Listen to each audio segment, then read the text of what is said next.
Oh, What's going on, bro? oh, same shit, different day. Oh yeah.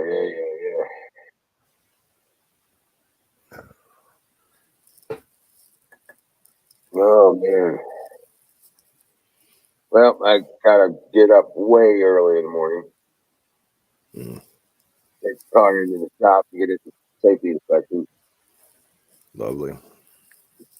And then I gotta go to another town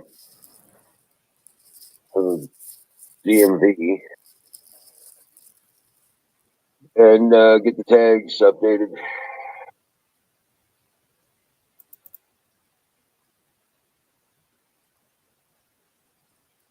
Oh, I've been fighting a headache all day long. It's finally going away. The weather changed today. It got up to like 48, I think. really? Yeah, so a lot of the snow melted. Oh yeah. Yeah, most of the snow's melted here. Almost all of it. I'd say about 50% of it's melted. Still a ways to go. Right. Well, we had Everything that is melted is now mud. exactly. Everything's mud out there. I didn't even pull back into my normal spot because it's so muddy. Yeah, I don't have that graveled in. So, but yeah, no shit, man. It's actually starting to rain right now. I went out to go feed the cats and grab the mail, and slight drizzle, so hopefully you don't freeze. It's about 40 right now, I think.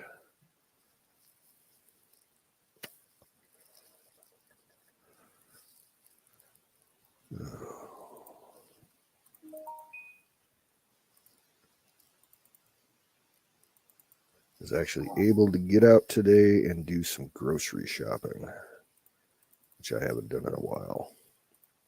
Oh So that was a nice hit on the wallet. yeah, yeah. Imagine that. But I needed meat. Like about the only meat I had left was year-old frozen shit and a bunch of spam. Oh shit. So I was sick and tired of eating spam. So I'm Right. like, oh, I'm gonna call my buddy Larry up and see if he could run me up to the IGA. And I picked up a couple pounds of ground beef, some fresh sausage and kibasi, some pork chops, pork roast, a beef roast. So Oh shit. I got meat, among other Well, there you things. go. Got some And that fresh was probably half vegetables. your phone. That was half the bill, right? Oh yeah, yeah. Yeah. Meat's still real high out here. It's ridiculous. But yeah, I Oh, tend to do my grocery shopping later in the day because at this particular store, after 4 o'clock, they start discounting shit like crazy. Go back to right. the meat department and they start putting reduced stickers on everything that's getting near date. You can usually get some pretty good deals, but the price is high on beef right now, so you're still going to pay for it. Right. Right. Vegetables are high too, man. It's like I wanted some fresh vegetables around, like a single large white onion, $1.49 for a Holy fucking shit. onion. Yeah. And I'm not looking to buy like a bag of onions, I just needed two. So it was like $3 for two onions. What the hell? Got some carrots, got some broccoli, got some grapes. Fucking green peppers are $1 a piece or Oh better. yeah. Yeah, they've been like that for a year or two now around here. That's ridiculous.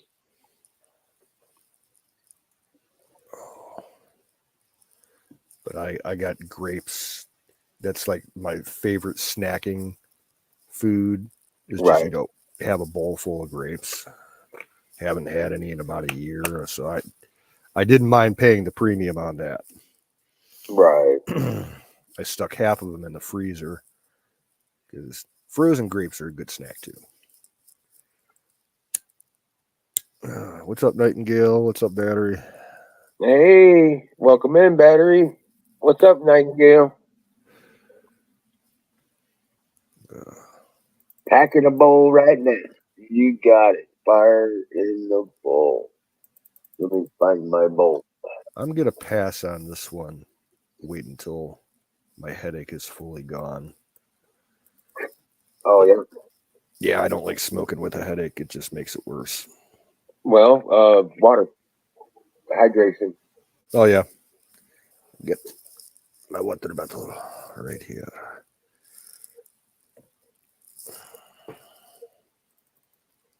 Yeah, I got two nice heads of broccoli, so I can make some broccoli soup.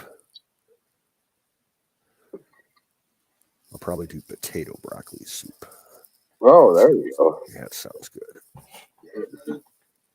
Actually, it does. I gotta let the dogs out. Hold on.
Sorry about that, bud. No, you're good. I'm gonna Hold have to that go. ranger. I'm gonna have Huh? to go in about 10 minutes so I can check on my dinner. Right? So Oh yeah. Yeah, there you go. I had to swap out puppies. Ranger wanted out. Prince and Princess wanted in. You know. Yeah. Hmm. But yeah, no shit, man. Oh. So yeah, they did that fucking price switch on me today again. Again. This is the third time I've actually run into it. It's friggin' stupid. You know, okay, when I worked for both BP and Speedway, they would have a couple of times a year with where they just corporate went crazy and sent us messages like 5 6 times a day to go up down up down up down with the prices. Like no rhyme or reason to it. They would, maybe they were negotiating, based on future prices and everything, because that's what sets, the prices is the futures market in oil. But yeah, it was weird. Like I remember one day we changed the price 10 times Oh at the wow. Speedway. Yeah, it was goofy as hell. So it's really starting to piss me off because I'll check it and it's one price. Do you have the Gas Buddy app? on Yeah, your phone? Yeah. I'll check it before I leave the house, and then I get there and it's another price, and then Yeah. all the stations change their prices, and then they drop their price down to whatever the other stations have. Hmm. So I Yeah. have to go in the evening if I want to get the right price on this stuff. It's really Yeah. stupid. Old fashioned price wars. Yeah. When I was out today, the three gas stations that are nearest to me were all the cheapest was 316 at the Sheets, and then it was like 319 at the BP and 324 at the Speedway. Oh, yeah, it's just driving me fucking batshit crazy. I'm just pissed off about all that shit. But anyway, so I only got one can of gas because I wasn't gonna. It was 30 cents higher than or 20 cents higher than everywhere else, and that's because I got that discount Mm, on that station card. So, it's just pissing me off.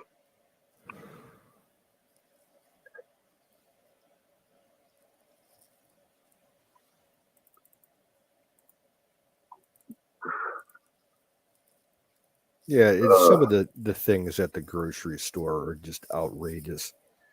Um, I had the cheapest stick butter that you could get was the IGA brand, and that was almost $5 for four fucking sticks of butter. oh wow, Yeah, all the oh dairy wow. stuff is expensive right now. It don't make no fucking sense because we're a dairy producing area, and a lot of shits. We have local dairy farms that um, sell to. They supply contracted to big producers that stock the shelves at the local stores and everything. You would think it would be cheap right now, but I don't know. Yeah, there's not a lot to making any sense anymore.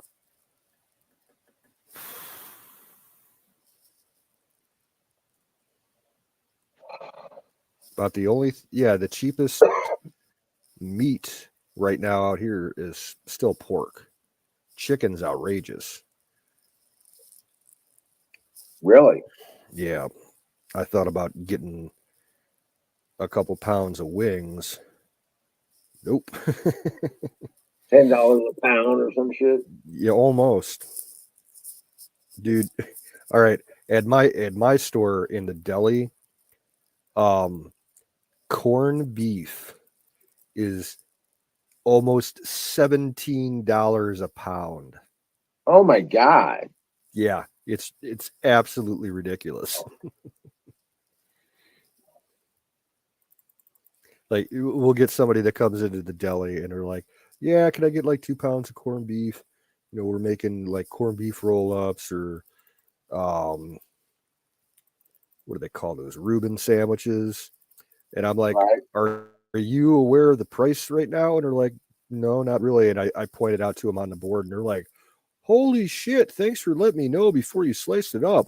He's like, "We're gonna change your dinner plans." Yeah, no shit. It's insane.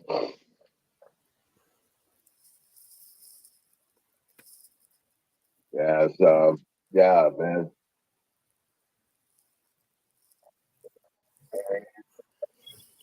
Oh my goodness, what's wrong with the bumpers? All right, I'm gonna run downstairs and check on my dinner. I'll be back in a couple minutes. All right, rock and roll. Hey guys, grab a link in there. Hey battery. Hey, Holden, what's happening? Welcome in. Grab a link, guys. Nightingale, grab a link. Coming up and say hi.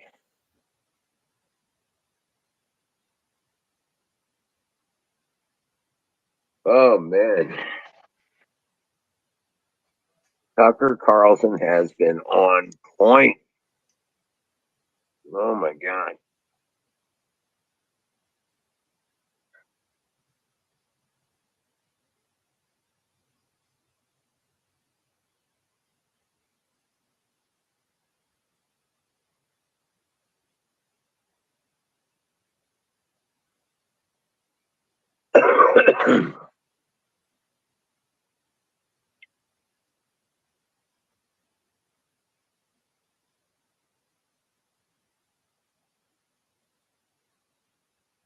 Yeah, it's just been getting crazy.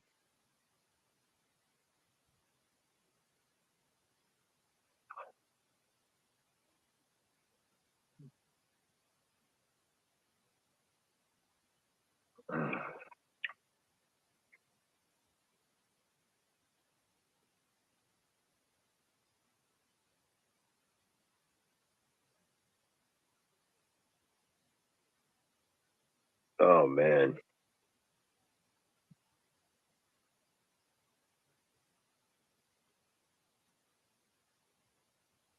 Biden administration scrambling over reports of the U.S. starting its own freedom convoy.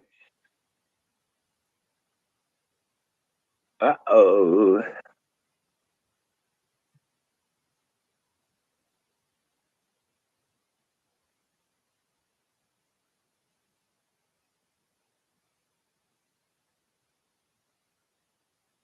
Yeah. This is getting better and better.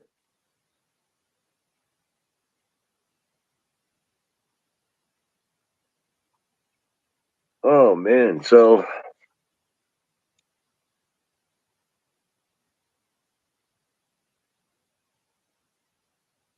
yep, stock up, y'all.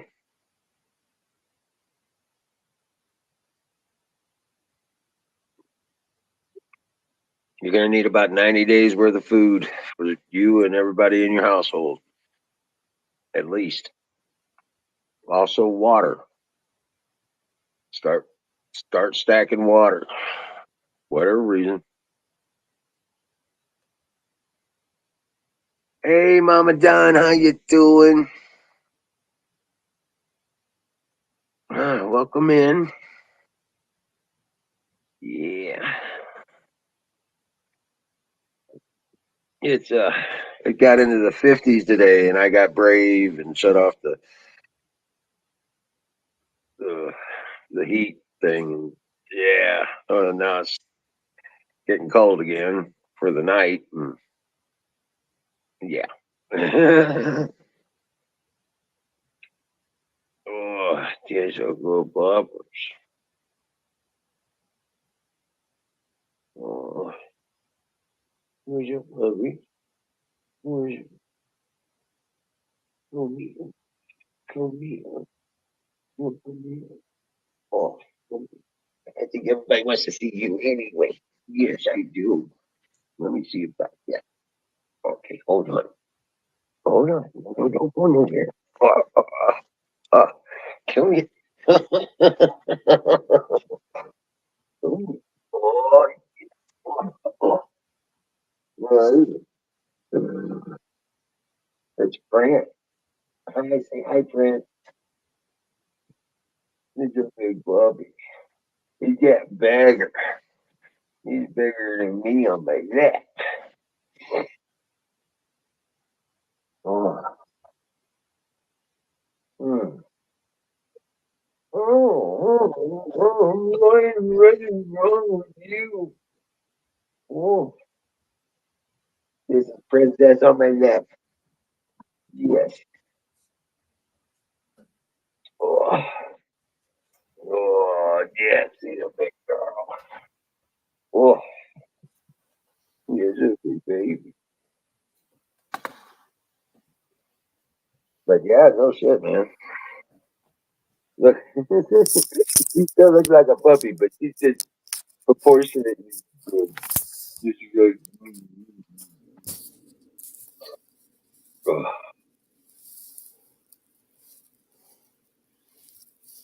what's up? What's your baby? Give me kisses. Oh. Oh, I tell you what, man. Oh, it's so much warmer. Such a warmer. Hey, Mama Don, how are you? Oh,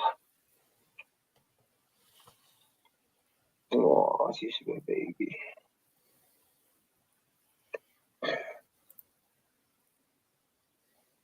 There you go.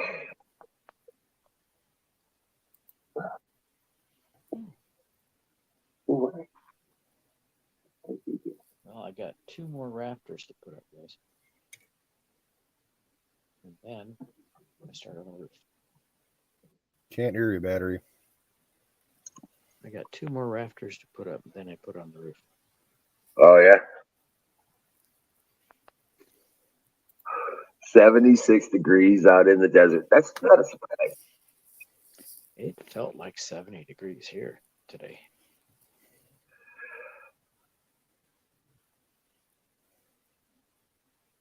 Oh man. What are you doing? Oh. Well, I just gotta say fire in the bowl. That's what I'm talking about. Yeah, I was watching a video this morning. It was a trucker dispatcher, and he was saying that the truckers are planning a convoy to DC in March, late March. So we got a little time to stock up. Oh yeah. Yep. I had 6 months, So 6 months worth of food. well, you'll be glad you did. Yes, you will. But I don't want to use that food, so I'm going to start getting some dry stocks. Right. Oh man. Rice, potatoes, stuff like that. And I got a nice deep freezer. I can put meat in there. Pork, if it ever comes down, it's expensive here, Right. thanks to California. The California ordinance for the pork Yeah. has made our pork prices jump. I guess Right. it's cheaper than you guys are. Cost as much as steak here. Oh shit. Yeah. That's crazy. Yeah, the party's over now because I love pork over steak. Now it costs as much as steak. I was loving the cheap pork prices, Oh, right. but we still got turkey. I don't know if that's how it works, Mrs. Mama Don. Not sure how that. Yeah, not sure how that works, but yeah. I don't know why you guys have the same problem. They can't take it.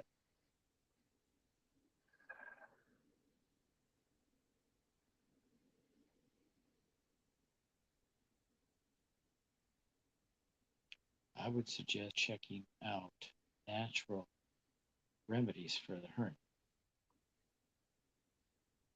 Well, Mama Don, it's 319 here now, and normally we're one of the lowest states in the country, and it's 319 a gallon. So, or 30, yeah, 319. No, it's stupid. Yeah. Biden's using a fake White House set. Yeah, some of the price increases, like gas and stuff, might be due to market fears about Ukraine. Trucker shut down. That too.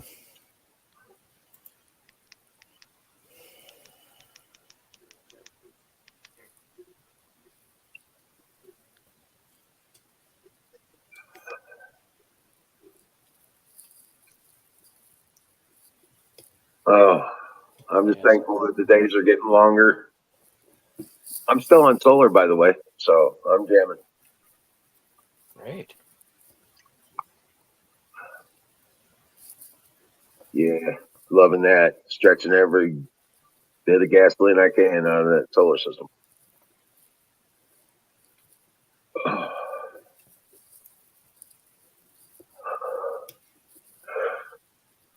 Oh, oh my goodness. Excuse me. Yeah, I'm not sure how the hernia thing goes. I'm not big on internal medicine, mind you. I'm mostly trauma and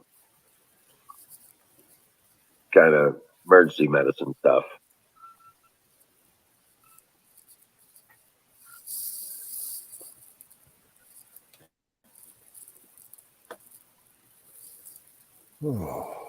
All right, Bob isn't too much. I bet. I bet.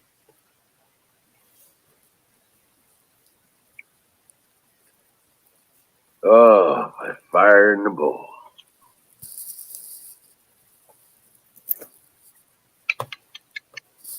Oh.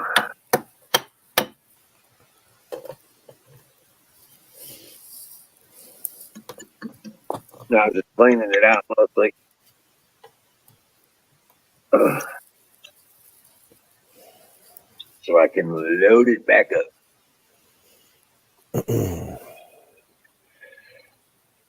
Oh.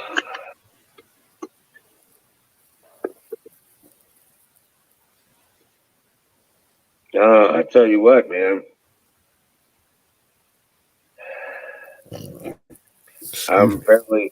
I'm fairly stocked up on feed for the animals. Um, so and they're still eating on that deer. So the dogs, yeah, Didn't know you could do that. huh? I didn't know you could take a hernia out. I'm not sure how that works. Yeah, that Yeah, doesn't. neither do I. Yeah. As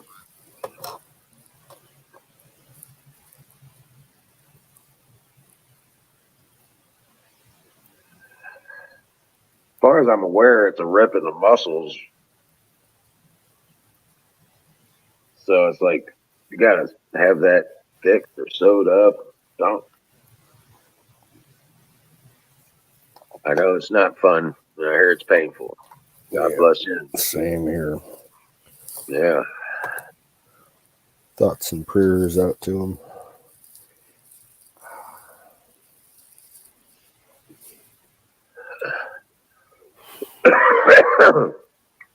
Oh yeah, Holden, that's coming.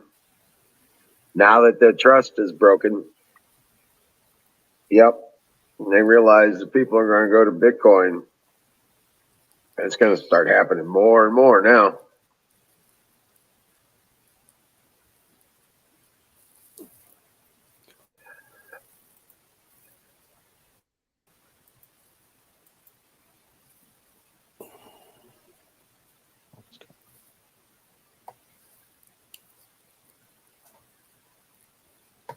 Yeah, it's one of those things.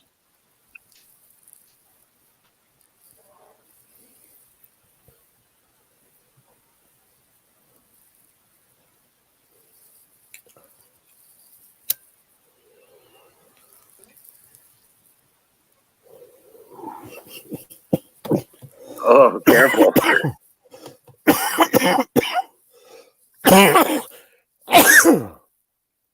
How's your rib doing? That's one of the things that's still bothering me, both on the back end and the front end. When I go for that appointment, I'm going to have to point that out to the guy.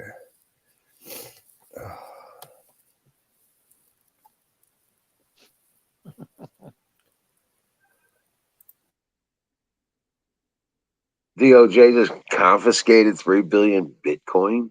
What?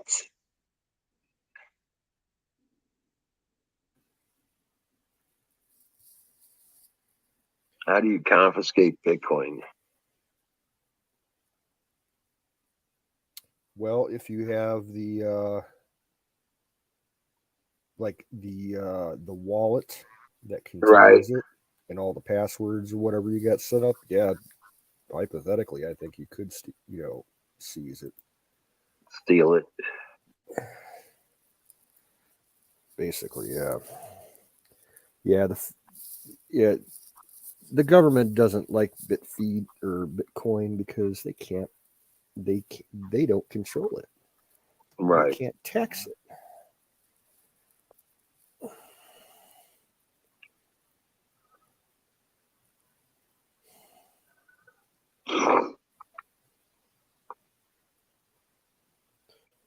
What's up, Hey, Zoom? Zoom. What's up, Zoom? Welcome in. Yeah. You want it.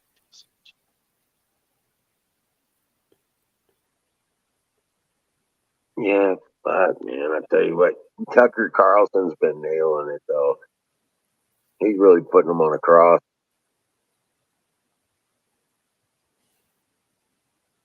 Yeah. When I get off here, I check out Carl, and yeah, it's just damn.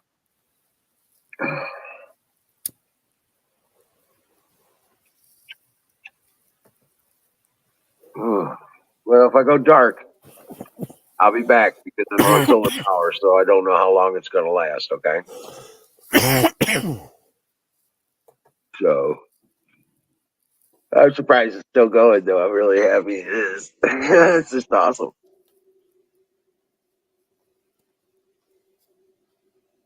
Salty went crazy today.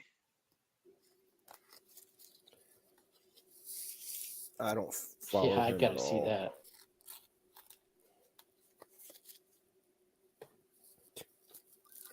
that. A couple of nights ago, when Aaron ended his stream, we didn't have our show up, so he ended up Right, rating. He rated Steel Toe's show, and I've never watched Steel Toe. It's a little too foul mouthed for my taste. But it was funny, like when the raid commenced, and it shows up on his end, you're being rated by Aaron to Tires with however many, I think he had like maybe 36 people with him. right. They're like, oh, we're being rated by Aaron to Tires. We love that dude. They have sound clips of Aaron. Right. They started playing them. They're like the one where Aaron's like, I wiped my butt. And then they have a second one said, I didn't wipe my butt.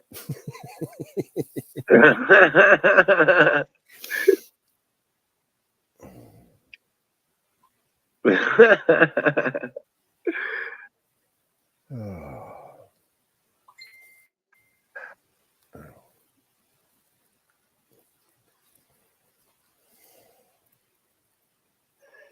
Oh man, I tell you what, it just man, this mud is driving me crazy.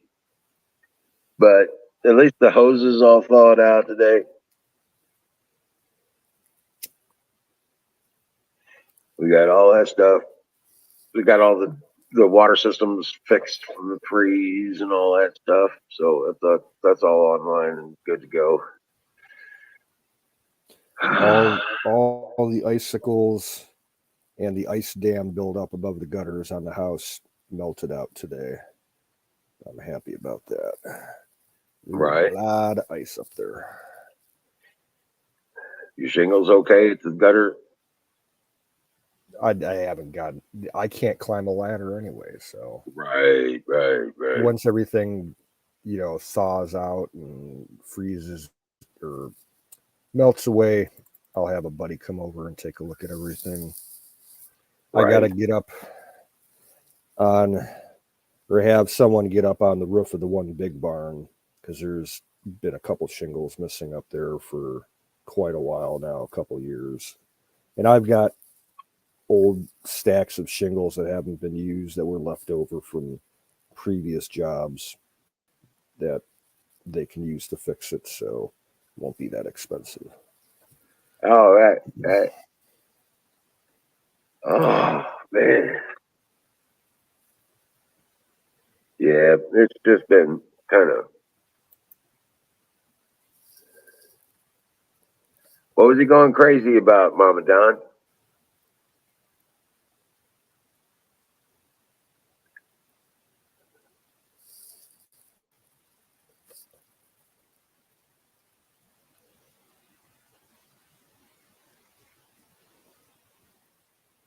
Now, Oh I wow. saw something earlier today.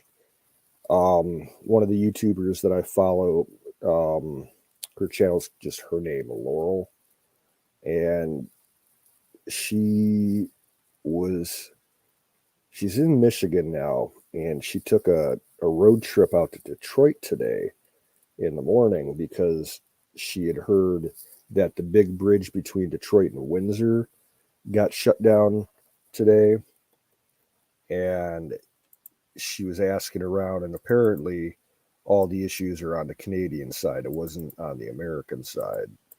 So it sounded like almost like they were roadblocking traffic trying to get in from our side.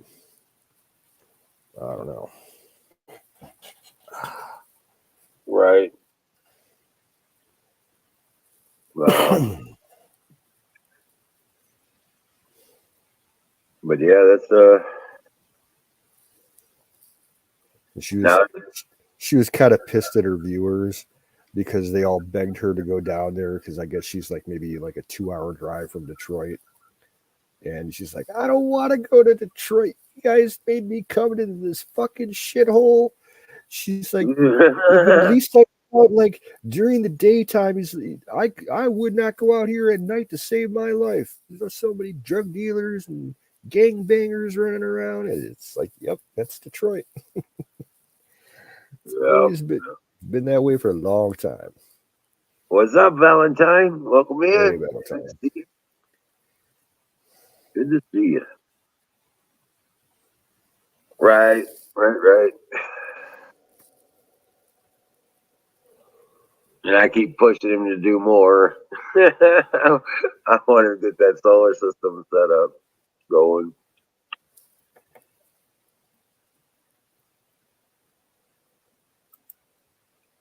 But yeah, he needs to take it easy and yeah. Hey, Shadow Man. Oh man, I'm gonna have to get out of here a little early tonight. I Yep. gotta be up 6 o'clock in the morning and have my car at the shop by 7.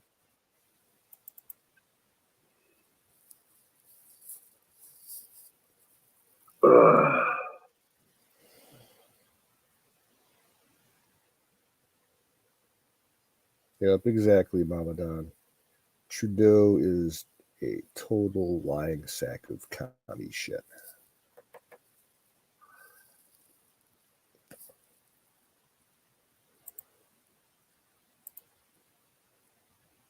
Yep.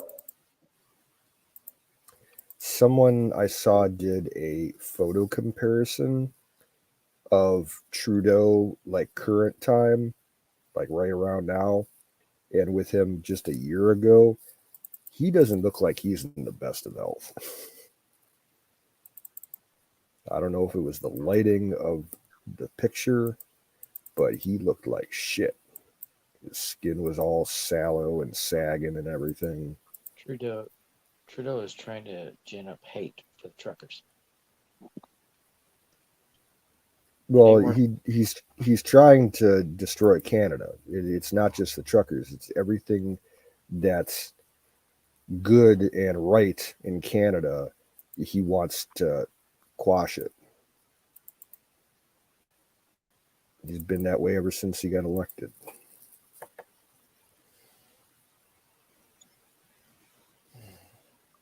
Yeah.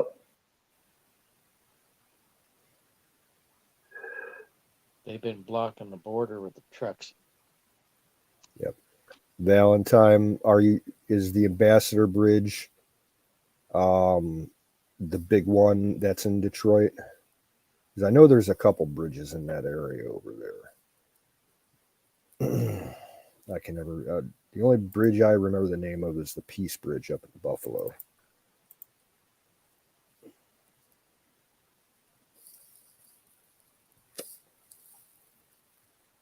I think every time I've crossed the border up north, it was through Buffalo. I think so.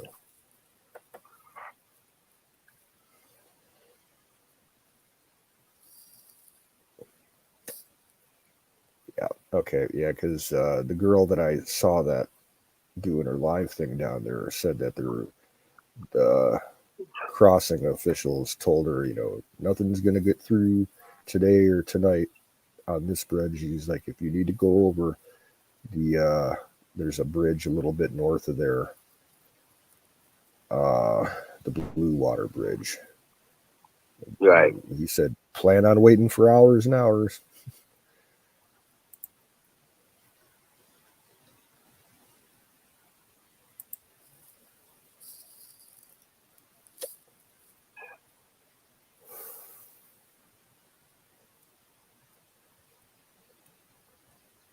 Oh, wow. If So, things weren't so fucked up there, I'd love to go back and visit, but not now. right. I'm sure I would do something offensive and get arrested.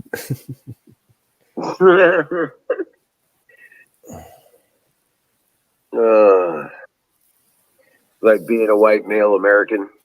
Yeah.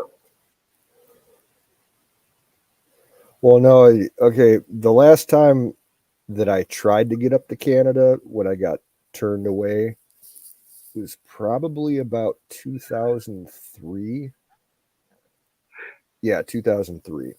And I got turned away because they had drug sniffing technology built into all their equipment, and they detected cannabis on my state ID.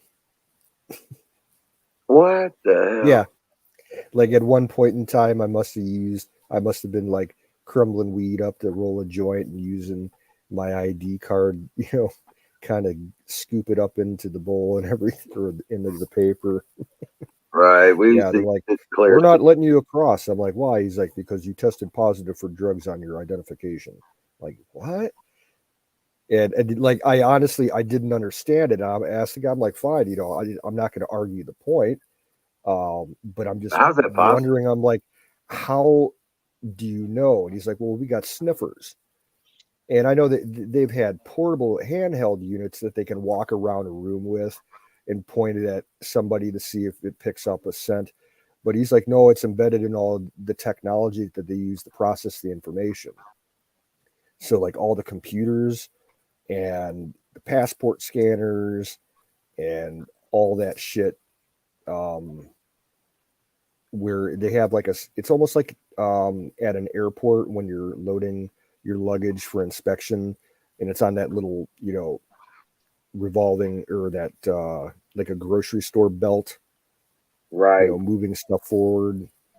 Conveyor. They got sniffers and those things too. Yeah, they're like paranoid about drugs, I guess. Yeah, the guy told me, he's like, you can't attempt to cross the border again for another 6 months. He's like, you're going to be flagged in our system. I'm like, okay.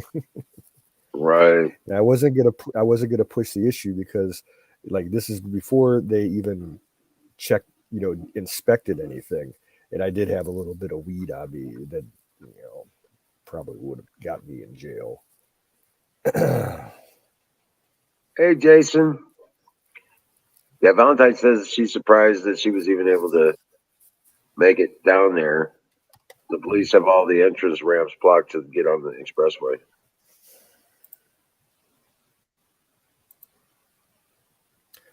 Yeah, and all my previous experiences with Canadian cops, they're kind of dicks. Um, State police or provincial police of where I worked at in that area, they were Mm-hmm. the only nice ones. You get run into like the patrols on the freeways and everything, all those guys are complete assholes. Right. I remember the first year that I worked up there was 96. And the staff traveled together in a big 15-passenger van.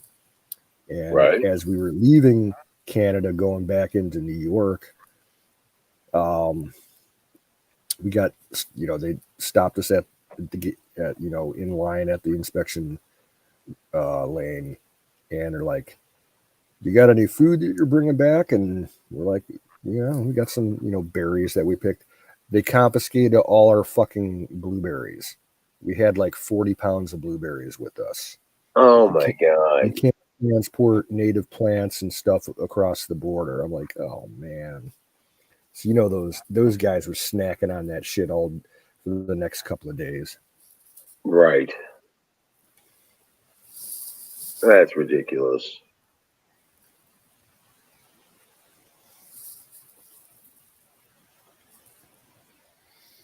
God bless America. Yeah, it's just crazy shit. Man, I wish I could run on news articles.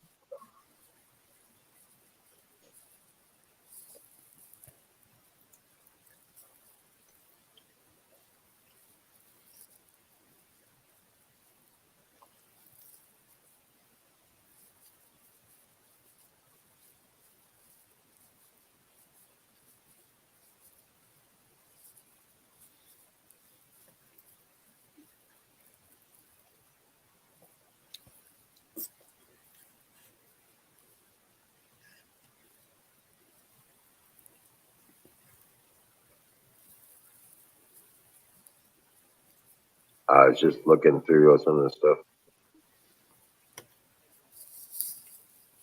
I'm noshing on my dinner. Right. Penne pasta with sauce and meatballs.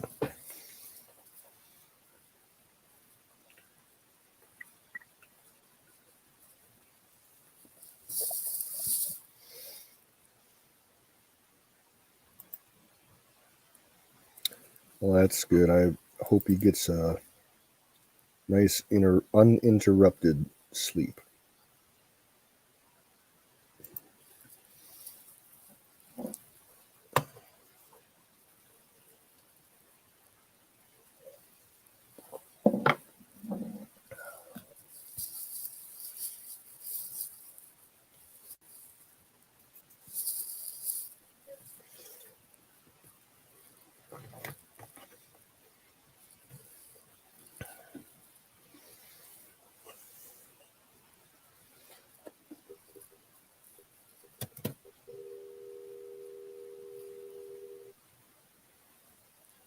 I hear the train. Right. I heard that too.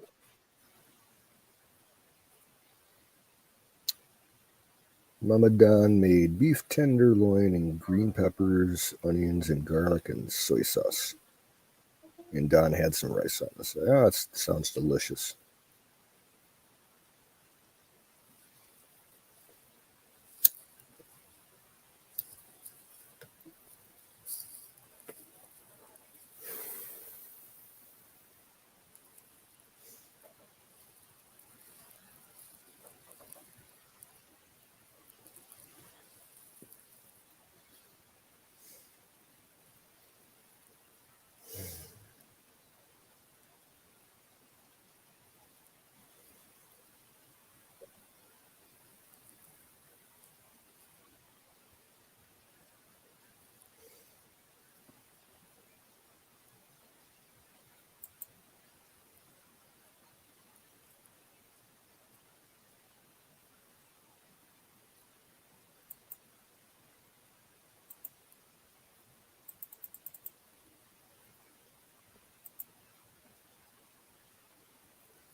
I can be the same way in the kitchen, especially if I'm cooking for somebody else. I like it to be just right.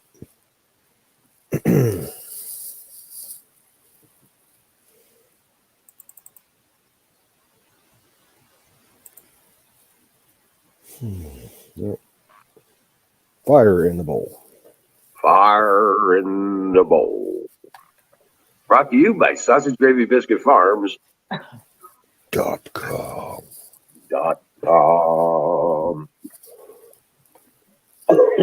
Oh yeah. Well, guys, I'm falling asleep, so I'm going to Well, bed. take him easy, battery.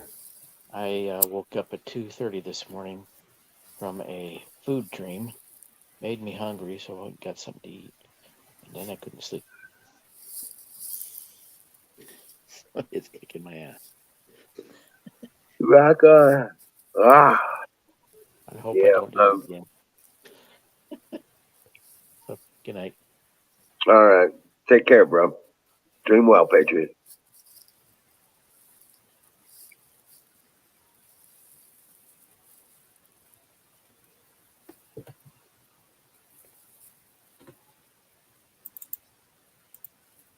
Says here the Russians got caught cheating. Oh yeah, their star ice princess. I saw the headline. What'd she do? Use a drug or something? She tested positive for something. Oh, performance enhancers or something, huh? They didn't say. Granted, I only saw the headline, so they didn't clarify between performance enhancing or recreational drug or whatever. Oh, okay.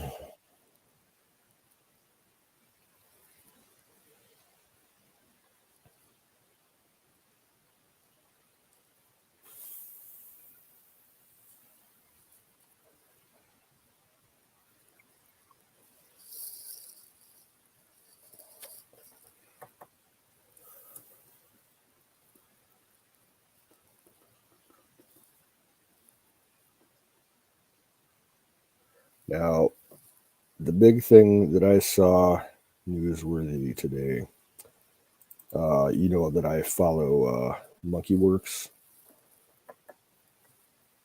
over on YouTube. Yeah.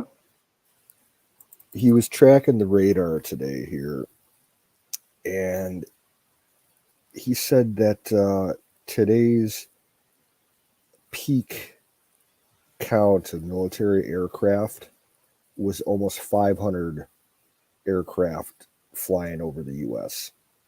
He said that that's more than twice as usual for like this time of year. So things are going on. Oh, wow. They had one of the Air Force's nuclear sniffer planes up, flying around in the mid plains, like Nebraska and I think South Dakota. And all kinds of spy planes, like triple the amount of helicopters up that are normally up. Um, Oh, wow. lots of shady shit. He's really worried that something big is going to happen in Guantanamo because there's a huge amount of activity of planes flying from DC down to Guantanamo, like departments, Department of Justice officials, FBI people, probably judges. Yeah, so something going on down there too. Right. Oh, that drug that skater was trimetazidine. Never heard of it. Performance enhancing. Um, I haven't gotten that far to look up what it is, Yeah, okay. but it's a All right. trimetazidine. Yeah, all right. Mama Don, thanks for coming in. Oh yeah, Always always appreciate your presence. yeah. We'll be back tomorrow night. It'll be better tomorrow night. Yeah, man. I'm just kind of exhausted myself anyway. I've done a bunch of running today and took care of a bunch of repairs and fixing things from being frozen outside, working in the mud, that kind of shit. Yeah. Man. So, heck yeah. Sweet dreams, Mama Don.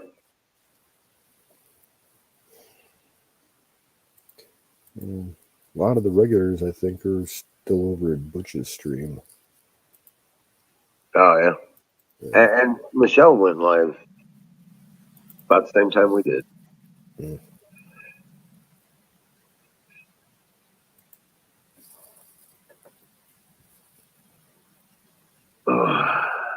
But yeah, it's been, oh man,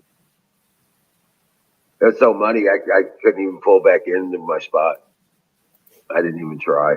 I was just like looking at it. I was just like, it's quicksand. I'm not pulling in there. Not till it dries up a little bit. So I parked over in front of the garage.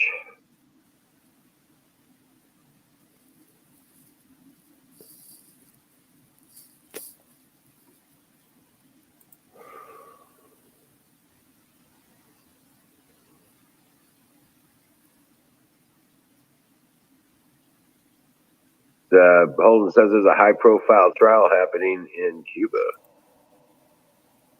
I had no idea. Well, that's where Guantanamo is. Yeah. So there ain't no way Cuba is letting us land planes on their side. Right.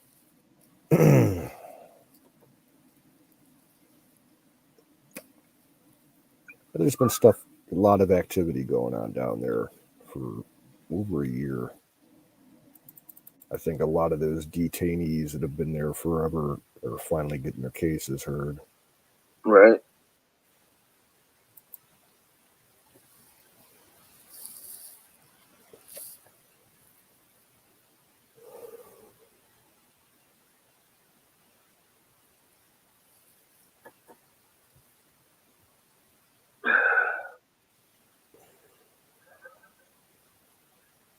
Mohammed something, I'm sure, Caulfield. Or Mr. maybe it was Alibaba. Sheikh Khalid. Right. Shake your head. Well, one of those guys was like the big fat guy that looked like a Muslim version of Ron Jeremy. Remember seeing Oh, those pictures? yeah. He was. I think he's out now. I think they sent him back to Saudi, but towards the end of his stay there, he was in there for 15 years, I think. He lost a ton of weight, got healthy and everything, and spent his time. He's like, I want to prove that I can be a useful member of society. He's like, I invented the world's greatest um, vacuum cleaner. He said that he designed something that beats out a Dyson. Oh, wow. He's like, I want to have it patented. Oh. Right. Yeah, make mud. I'm a nut job. Yeah. Yeah.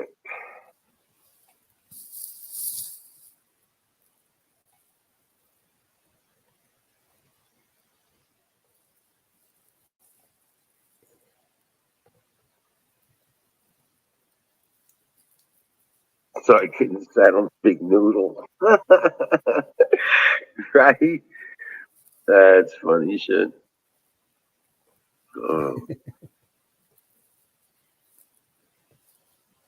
But yeah, there's let me see here. Oh, and another thing that Monkey was talking about, because he monitors Ukraine now, the British, it looks like they pulled out all their diplomatic staff out of Kiev. Looks like they at least partially evacuated the embassy there.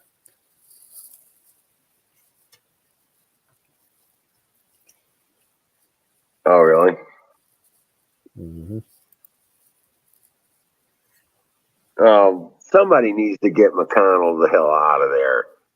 There's an article on OAN saying he caves to the January 6th stuff and saying that the January 6th protest was a violent insurrection. No. That piece of shit. He's got no spine whatsoever. You know what I'm saying? Mm-hmm. What a fucking. Ugh. These people all just need to have heart attacks and die. Yep. You know what I'm saying? Or stroke out, Yeah, get into a car accident, drive off a cliff or something. Yeah, just get fucking COVID and die. Just go away. Yeah, just die. Just go away. Just disappear into history. Yeah. See you later.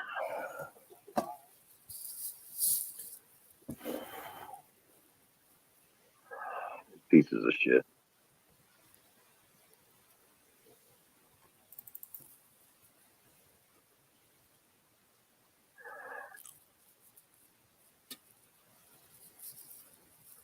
They say that there was Canadian Prime Minister Trudeau demands end to Freedom Convoy in emergency session of their parliament.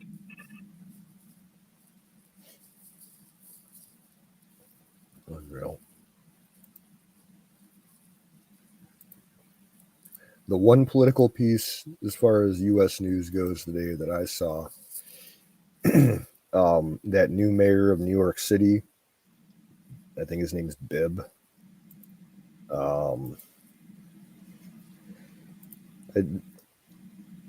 It was a 3 News network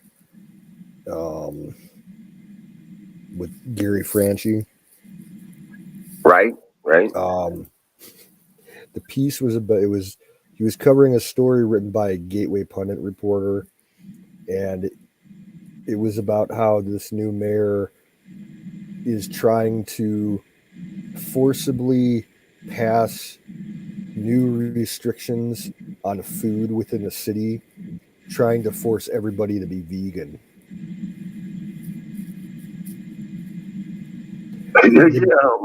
The guy, he's embarrassing to watch. Like, it's embarrassing to watch Joe Biden speak in public. This guy's getting almost as bad, and he's only like in his 40s. He's dumb. He doesn't know how to speak properly. Like, yeah. He should have never graduated high school. Right. Talks.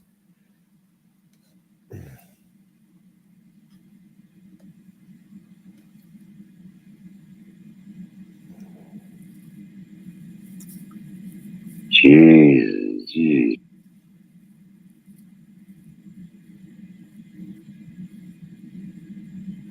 New Zealand's having protests over COVID vaccine mandates too. Like I said, I'm just going through things.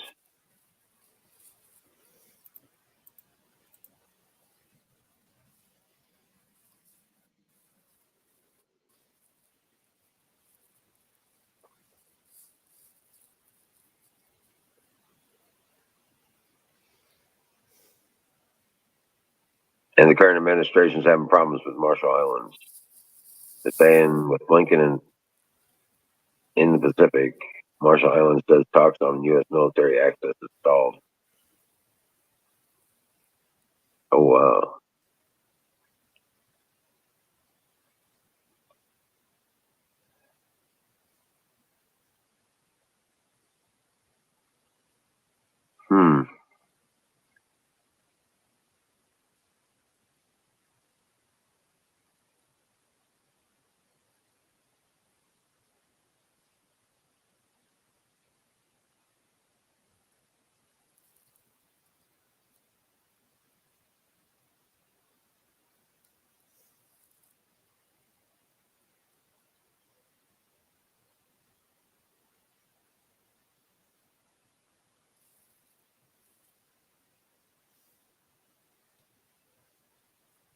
Sorry, fire in the bowl. Okay, we can do that. Yeah, fire in the bowl.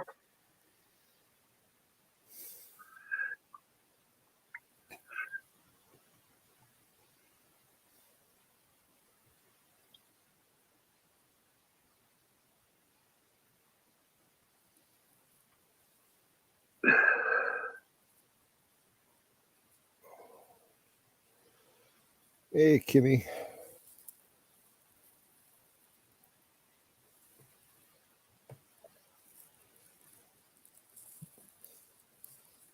Howland brings up a really good point for a beer pandemic. What active people in Congress, executive or judicial branch, has passed away due to COVID?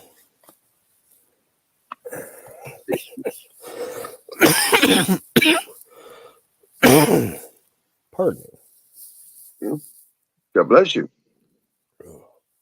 No, Holden, I can't seem to remember any senator or congressman or judge or Now, I think I know that there have been some like retired congressmen and big name, big three people that have died that Dole, aren't currently in office. right? They had retired or something like that recently, and I think at least a handful of them. Well, Dole passed away finally. He was an influencer. Yeah. They took out fucking the guy that owned the pizza thing, Godfather's Oh, Pizza. the QAnon Pizzagate thing. No. Godfather Pizza. The guy that he was. I could want to say Henry. Um, Cain. Uh, You got me. the black guy owned the pizza place. Uh, for some reason, I can't bring his name to the forefront because I'm fucking stoned. But anyway, uh, Herman Cain, Oh God, the former. Godfather Pizza guy, yeah, and he was also I know nothing about him involving pizza.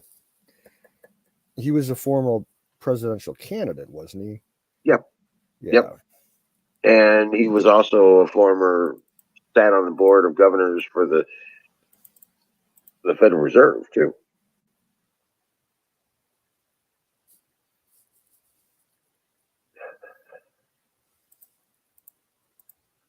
A lot of people didn't realize that either.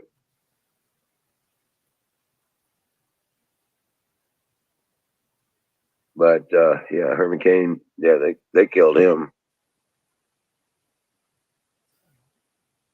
just like Hank Aaron.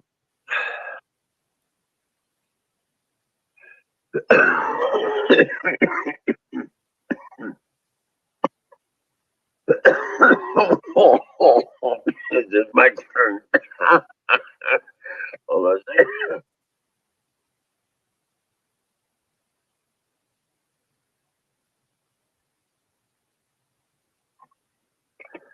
Oh, brought to you by Sausage Gravy Biscuit Farms. .com. .com. It's not even that cold out, but I've got the chills tonight. Still getting down to the upper 20s, you know what I'm saying? Yeah. But it's not like it's getting down into the teens or single digits or anything anymore. So I'm just happy about that. I'm really happy about that.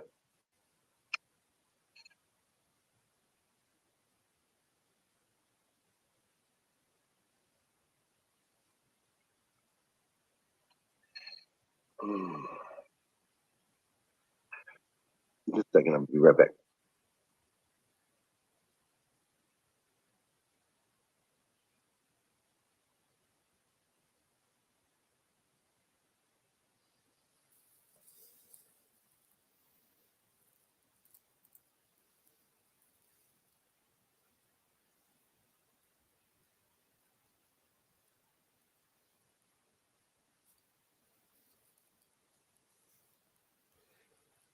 Bill Wild says he Bill. found his mojo.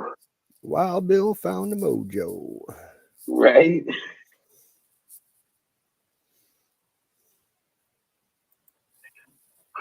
Where'd you find it? Was it where you last left it? Is it in the same shape?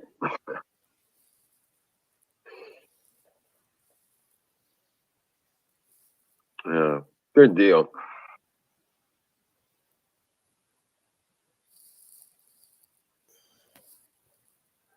But yeah, there's just with everything else going on, I haven't been paying attention to much about uh, space news. You know about what's going on, but NASA is having issues with the SpaceX deployment of satellites around the Earth or something, supposedly. Um, I did hear that it looks like they are currently in the process of deorbiting a satellite, and it's got some people concerned. Um, Possibly one of the Starlink satellites. Um, Oh, really? yeah, they were tracking it earlier today, and it was like passing over like Chile and Argentina on its way into the South Atlantic. Well, I thought they were working on a capture method for that. Not to my knowledge. They actually have a designated satellite uh, reentry zone. They call it like the boneyard of the sea, and it's in the most inaccessible place on Earth in the South Pacific. I was watching a documentary about it a few days ago, Right. and it's the farthest point from any population center that you can get. Like it's over like 5,000 miles to get to any kind of land or anything. So it's like the most austere place that you can get to, and that's where they've been setting satellites when they deorbit them to keep them away from everything, Oh, wow. populated. Yeah, way south in the South Pacific. Huh. I mean, that's at least where they try to send the stuff. It doesn't always work out that way. Right. Right. Um, But yeah, I was like, yeah, I know. We had that one. I think it was last year that exploded over St. Louis. yep, I remember that. I thought it was thunder because it went boom, boom, boom, boom, boom, like a series of thunders. You know what I'm Yeah. saying? And did a light in the sky kind of thing, too. But it was overcast, so I just figured it was, cloud lightning. I saw there was a lot of these documentaries that I watch. They're on that dark series on YouTube. They have like 6 or 7 different channels and like dark skies, dark sea, dark forces, mostly military stuff. And Right? they're like 20-minute long mini documentaries.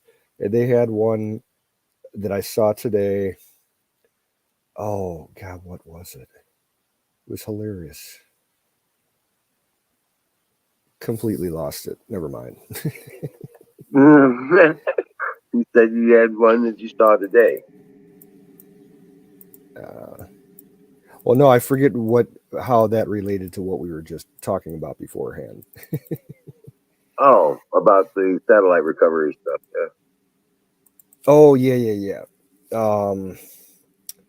They went into detail. They finally got official word from the military.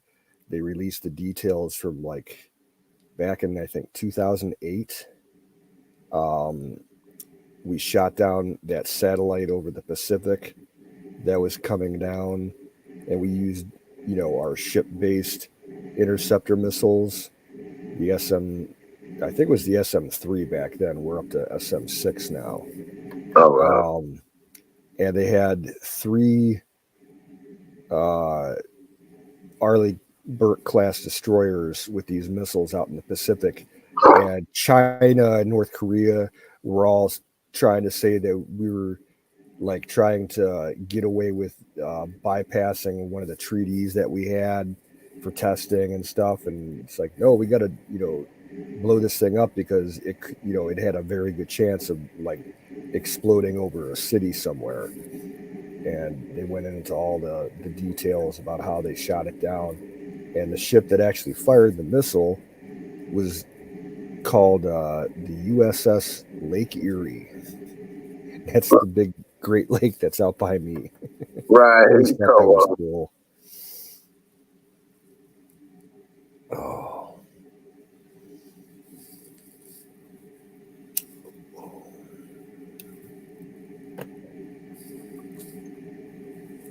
wow. All right, looking at my Warzone page, that I get a lot of my military news off of. Today, one article says it looks like Russia wants to all but wall off Ukraine's coastlines next week. And then an earlier article says 6 Russian amphibious landing ships are now headed into the Black Sea, probably to go to Ukraine. And they just crossed the Med from a visit over in Syria. And at the same time, there are 3 NATO carrier groups exercising together in the Mediterranean. So they might be trying to start this thing off with a huge amphibious invasion. And the Russians have been gearing up for that for a while now.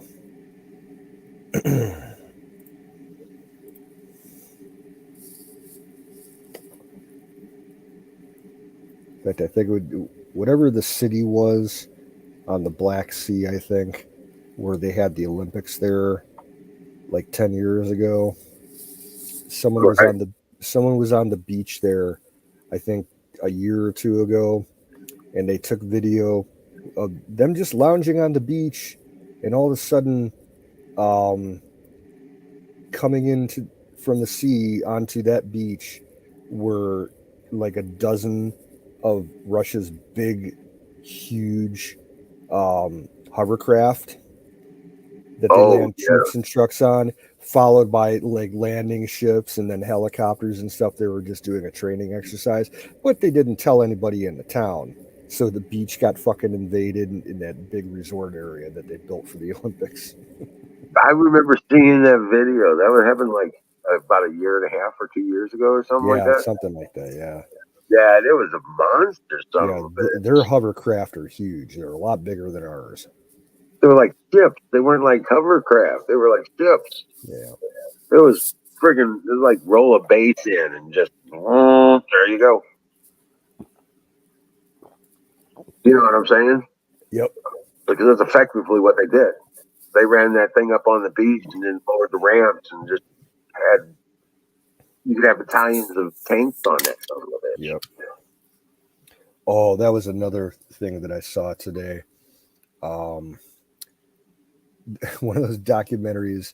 They had one today about a C-17 Globemaster plane, that big 4-engine turbojet, not as big as the C-5 Galaxy, but like you know a lot bigger than a C-130.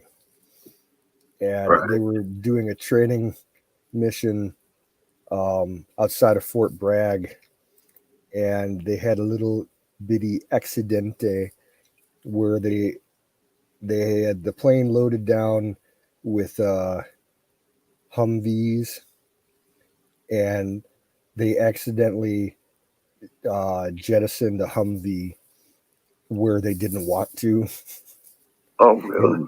yeah, and it crashed in some small town, and like they were worried it was going to get hit a house, Right. and the wind blew it off course, and it ended up like landing about a quarter mile away from this guy's house in the woods and everything.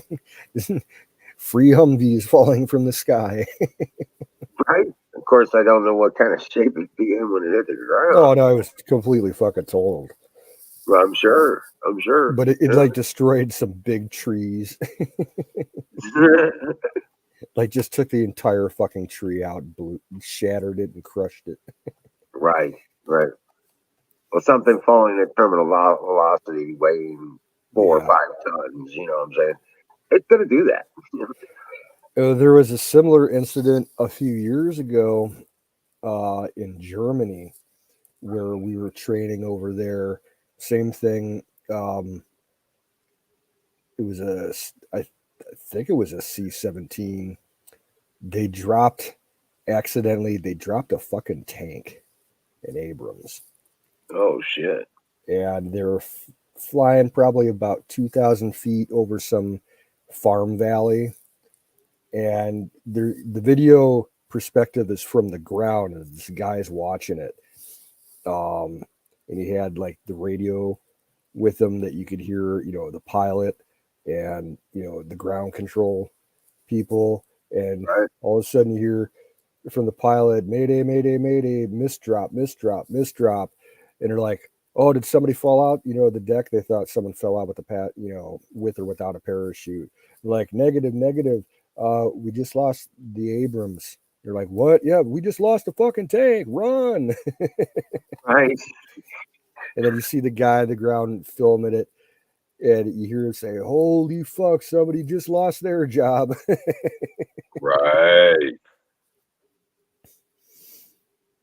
it was a it was a pretty good distance from the camera. You saw the impact, but you couldn't get much detail from it. It was probably at least a mile away. Right. Never drink amateur moonshine. Oh yeah, that's a good safety. I've never had moonshine before. Don't ever want to. Oh.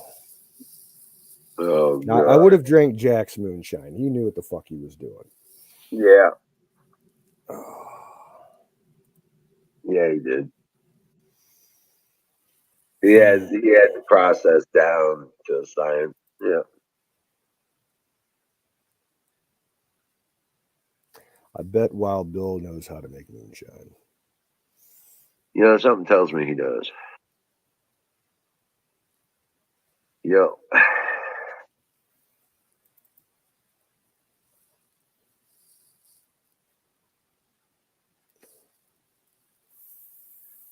You know what, Holden? I haven't heard anything about the Black Knight satellite or any research on it or anything any longer. I haven't heard Never much heard of of it. anything for the last 4 or 5 years about it. There's nothing recent.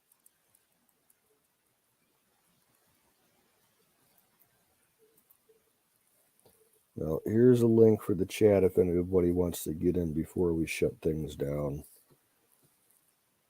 I'm thinking, it's almost midnight here.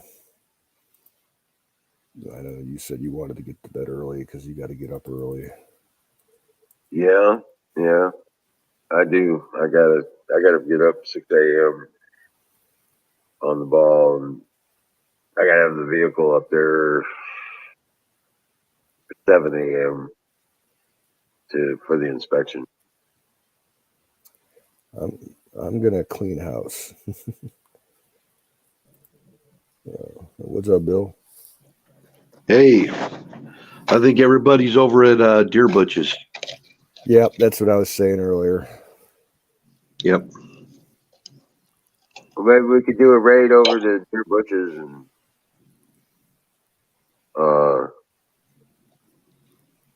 You'd yeah, have to do it.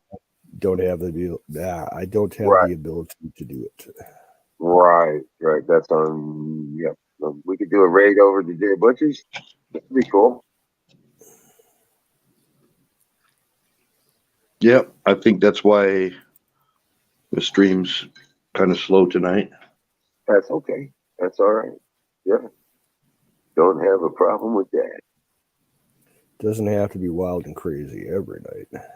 Right.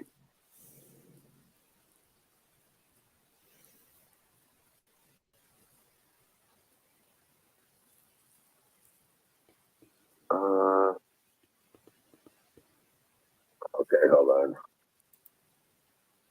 Yeah, I friggin' did a scan on my computer and wiped out all my cookies. So I have to do re-verification.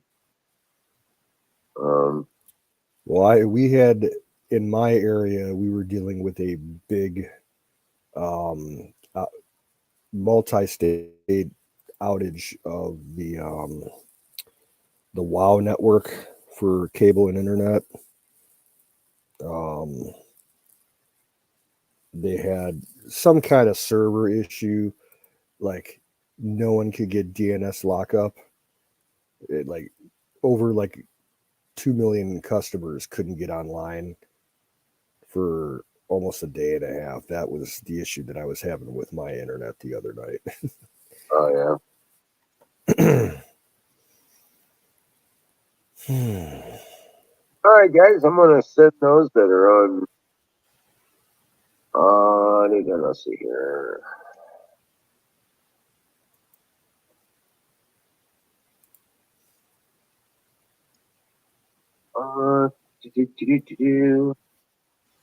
Let's see. If the raid doesn't work, there's the link for it.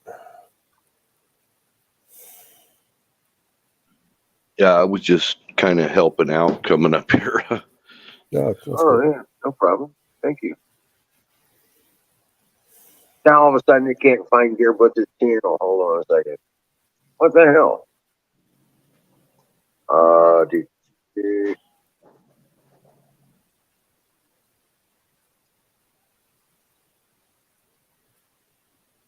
Let me see if I got it. That's ridiculous. Oh, Gearbutch is offline. Oh, wow. He's showing online in my end. Yeah, let me refresh. It says he has 11 people there.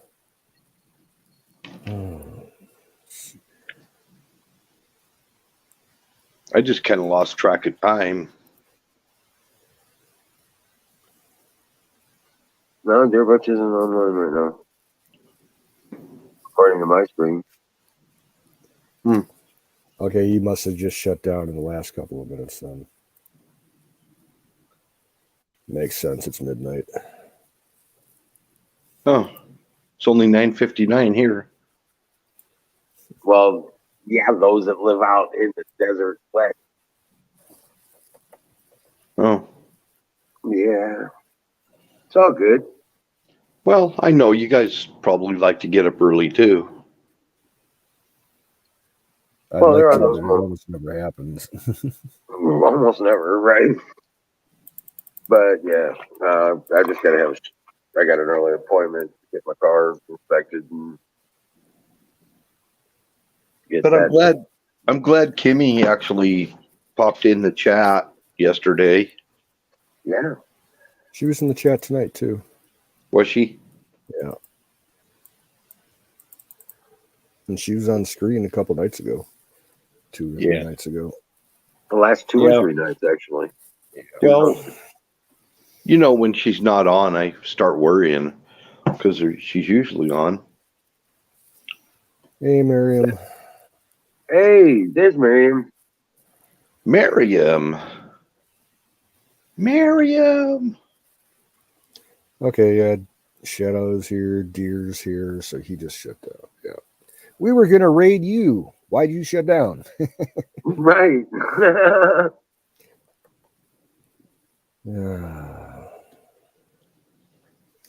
Well, if you want to take off, Wiz, I'll keep it going for a little bit. All right, rock on. I appreciate it. Half hour. So I went boat shopping. I'm looking for my liveaboard sailboat. Oh yeah. Yeah. You're almost gonna be better off building one, brother. Well, sailboat? Yeah. It's a lot to it. Yeah. Like I said, just thinking you may be better off just building one. Yeah, and then having to get a trailer for it and taking it to a body of water and blah blah blah. And no, I'm not going to make it out of pellet wood. No, Liz, I'm not going to.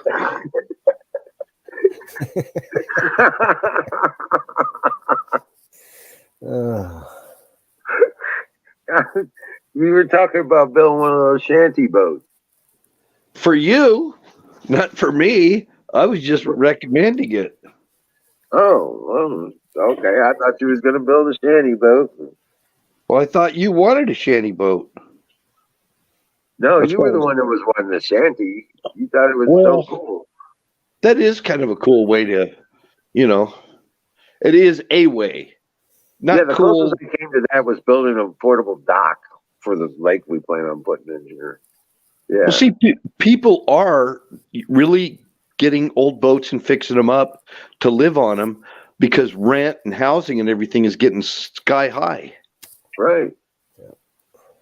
So, you've got the option of a tiny home.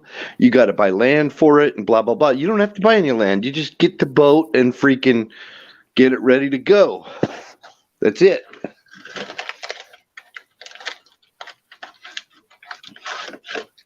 No buying land or anything. You buy the boat, it's yours. If you want to just moor it on the Mississippi River or something and, live like that, you can. You still can do that in America. People do it every day. I'm It's not pretty sure you have to have a license on a watercraft. Yeah, not on an international waterway. You do not. Only on a state where your local state, like if you're on a lake or something like that. Yes, you have to have a license. I I'm do. pretty sure on the river too. They got people. Yeah, they got people that monitor the rivers and stuff like that and they check registrations and licensing and all that other shit. I Oh yeah, saw we no. had our canoes were all the canoes that I owned were licensed, by it goes through the DMV. Mhm. I mean, you might be able to get away with something like that down in Louisiana or maybe Mississippi, but you ain't up here in Missouri. Yeah, I don't think you're gonna Missouri, Illinois. No, I don't think that's gonna fly. Well, que sera, sera. If that's what you got to do, that's what you got to do. But Right. the point is that nobody made a mention of it. Nobody even made a mention in all the videos that I watched of it and all I read about it. Nobody made any mention of it. So maybe so. Maybe it's just something nobody ever mentioned, I guess. Except you.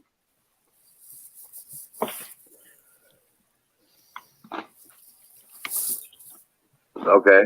I don't know. I remember you talking about the Sandy boats and how cool it was, and they had 2-story ones and all kinds of stuff. Oh, you're Right. talking about like houseboats and stuff. Yeah. Mhm. Yeah. But these are, professionally built. They're not homemade. The Right. houseboats. Well, there's nothing wrong with homemade. I mean, it can still be licensed as long as it's. Well, they actually have to deem it seaworthy in order to allow you to use it. That's what I did find out about building a boat in my state, and it was that way in California. You have to have, you get a some kind of Coast Guard certification from a boating place, I guess. Yep. You have to be able to show a minimum competency on operating a watercraft to meet certain guidelines set by the state. Like here in Ohio, there's a lot of places that will offer the mandatory course.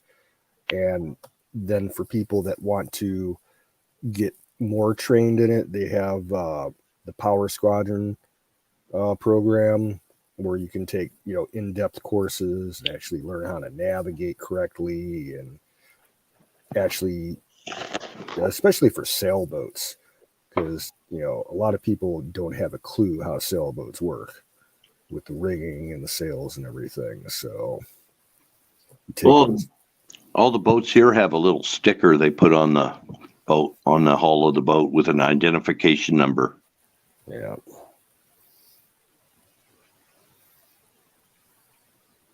Because I would be clueless with a sailboat. That was one of the merit badges that I should have taken in the Boy Scouts back in the day. They still had sail boating.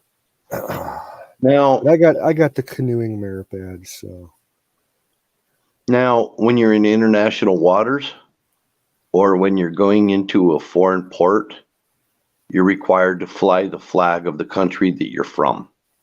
Yep. I know that much. So wherever the boat is based out of, that's what flag you fly. Yeah. Unless you're like me and want to fly the Jolly Roger. Yeah. A lot of people do that. I know. They don't fly it by itself, though. They still have to put their country of origin. It's just a novelty thing. Yeah. And in seventh grade, and you're a certified boater, right? if you're flying the flag of your ship of origin, and it happens to be the United States, whatever gun laws, while you're in international waters from your home port, actually the gun laws pertain to you from that country. If your country does not permit guns, then you don't get to fly, or you don't get to have guns on board. Hold up, Nightingale. It's almost time for pie. I'm at least holding out for pie time. So I just found that out. Hi, Nightingale. I'll shut up. No, you're fine. I just wanted to get that in there. Yeah, like they started something probably about 5 or 6 years ago. It's a pay and play, basically rent a boat company, and they have operations all around the Great Lakes, both East Coast, Gulf Coast, and Pacific. And it's called, I think it's called Boating Club USA. And basically you can sign up, and you can either take a test if you already know how to boat, or they offer classes, and then you can take the test. And then basically it's like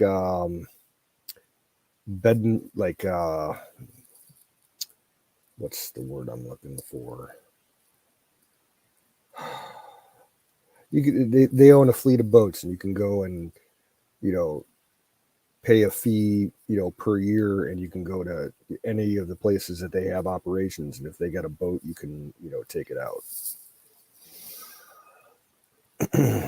They've been pushing it around Cleveland here for years now.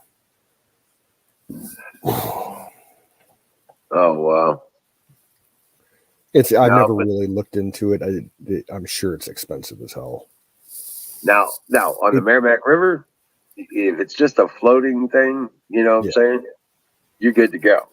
I mean, we could do a party raft out of 55-gallon drums or something like that. You know what I'm saying? I'm pretty sure we get away. These are all mostly power boats for Lake Erie, so you got to show a little bit of knowledge.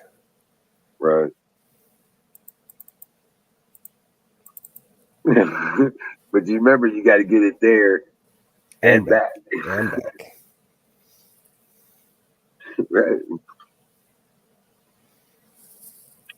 And it's time for pie.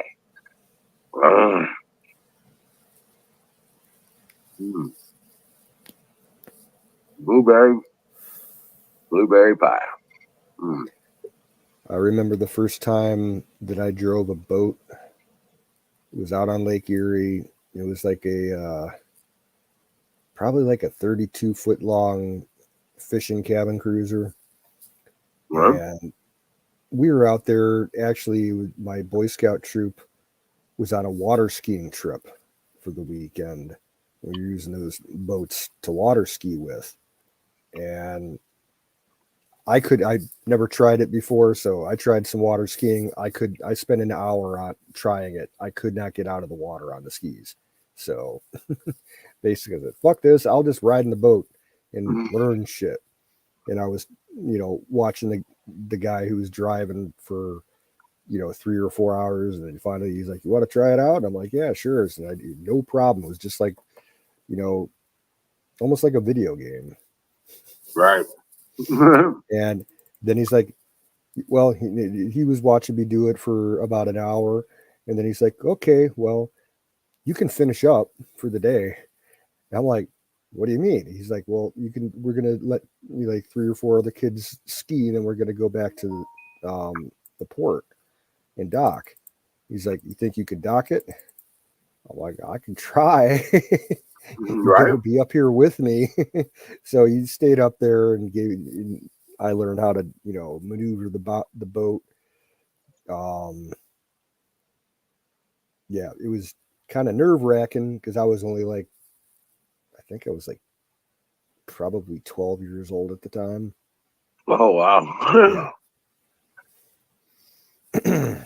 I got her in there Rock on. banging on anything. So they have those World Cup races where they do like transoceanic regattas, Yep. And so anyway, I found out that there's a lot of the crews on those types of things are hired. They're professional sailors. Mm-hmm.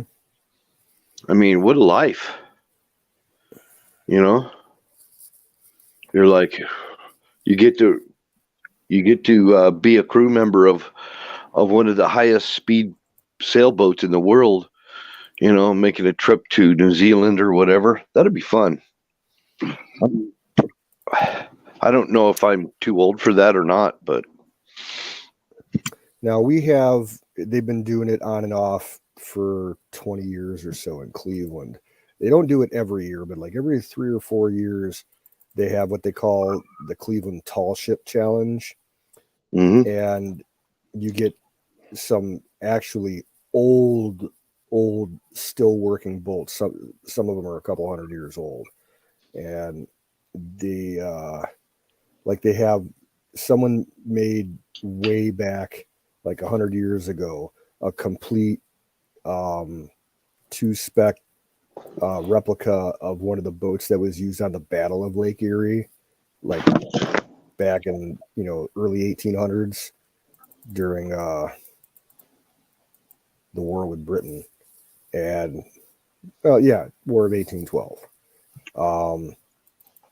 And they bring that through, and then you get the international groups, mostly high school and college age kids that come through. And we had this group of girls showed up in this big 3-masted schooner, and it turned out that they were like from mostly France and Switzerland. It was all these, like, the entire crew was all women, and they were the most popular boat to stop at along the port to go visit and everything, because it was an invasion of like hot European chicks. Wow. Yeah, because some of these groups, when they're tied up at the pier, they have a few hours every day where the public can come on and check out the ship and everything and meet the crew and whatnot. And yeah, And they're probably all in shape and everything too. Oh yeah, they're like Olympic shape, physically fit. By far the most popular boat. Oh yeah, man, I'd be there. I'd be like, Olga, nice to meet you. Pretty much. Oh. All right, guys, I'm going to go ahead and cut out. I'll leave you to be. God bless you. Peace out, brother. All right, see you. Very well, Patriot. And fire in the bowl one last time. Have a good fire in the bowl. Yo.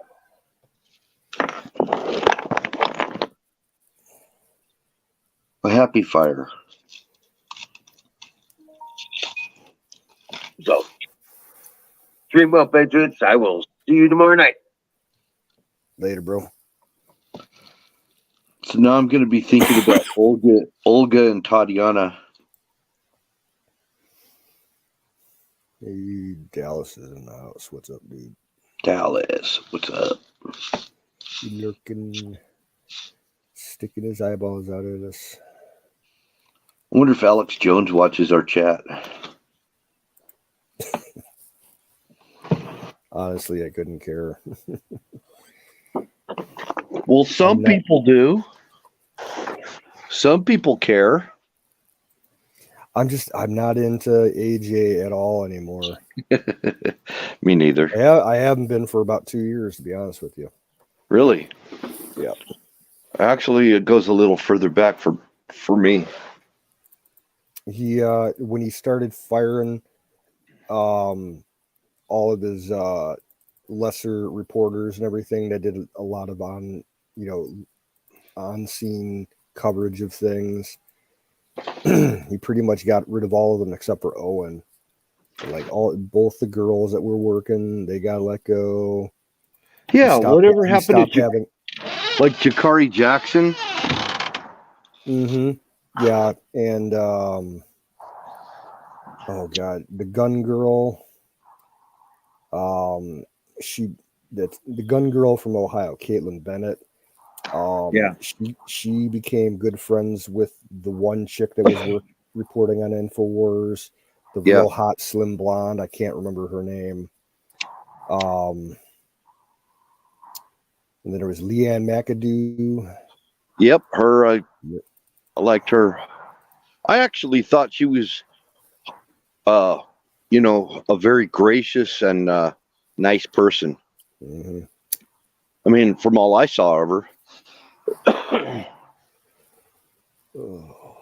And then like the guests that he started having on air with him and stuff, the quality went downhill.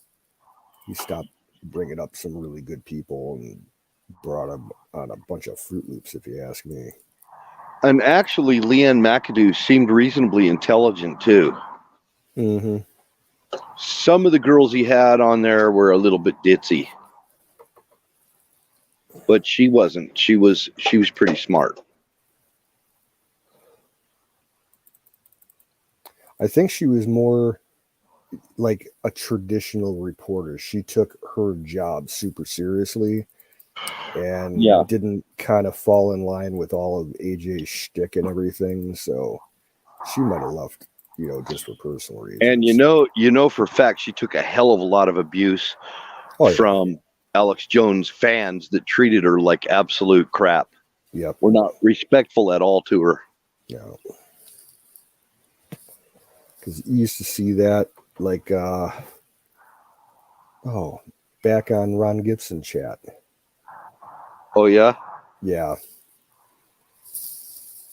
Yeah, like the last year that Ron Gibson was live, everybody's all, it's Kelly McAdoo. I want to play with their McAdoos and all this. Yep.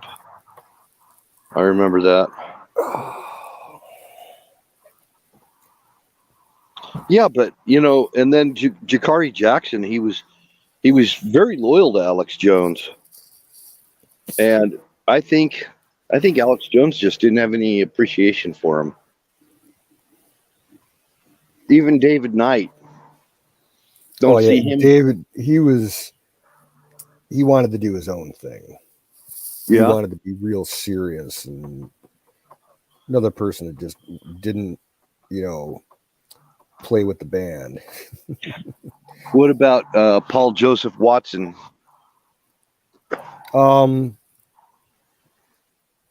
I remember him doing some guest reporting on there, and Alex would play some of his reporting.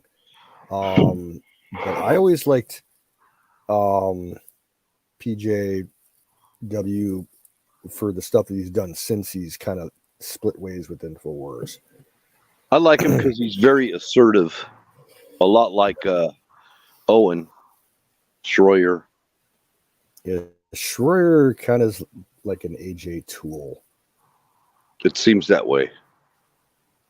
Granted, yeah, he's funny.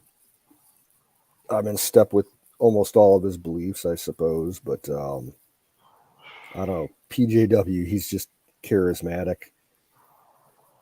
And he's over in the UK, so he can actually swear in his broadcasts. Yeah. He can use emphatic terminology. Yeah, if he's raving on something, like he does it in that particular British charm way. But yeah, he'll be like, "Sawed off motherfuckers" and shit like that every once in a while.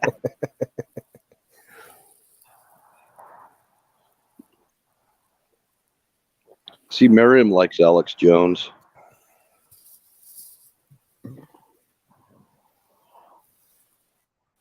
I'm all for free thought and all that, but I don't know. I'm all for free thought, like Alex is, but he doesn't. Some of the stuff he's done does not amuse me. Turning on my president, for example. The last true great was Limbaugh. Rush Limbaugh was awesome. He was. I don't think anybody will ever reach a peak of popularity like he did. I listened to him since I was like in my 20s. I actually started listening to him when I was about 8 years old. Oh, yeah. My dad always had him on the car.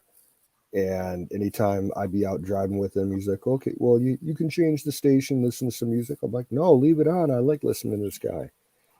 I started listening to him. And I like Mark Levin. The start of the first Gulf War back in 1990. That's when I really first started listening to him, and then been a fan ever since.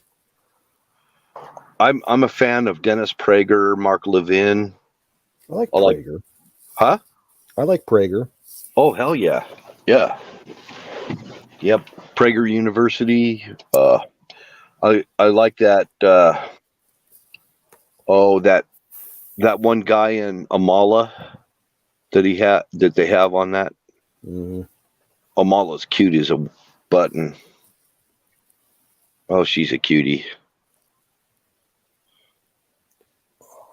Good thing she doesn't have a K on the front of the Amala. Now, I got an app on one of my phones that's basically it's just a directory of conservative and right side talk show hosts.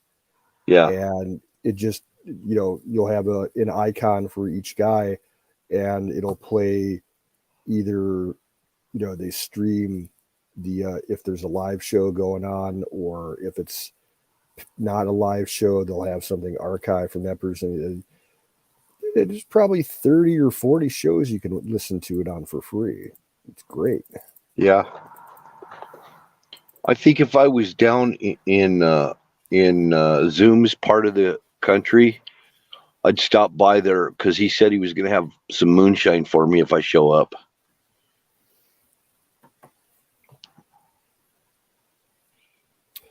Now, I think what we need to do, some of us need to get together and come out and visit him sometime this year. Yeah. Take him out fishing, because he hasn't been able to go fishing in I think over a year, maybe. That's his problem. That's his whole problem. That's going to solve all his problems, is go fishing. That's his whole problem right there. He hasn't been fishing and he's jonesing to go fishing.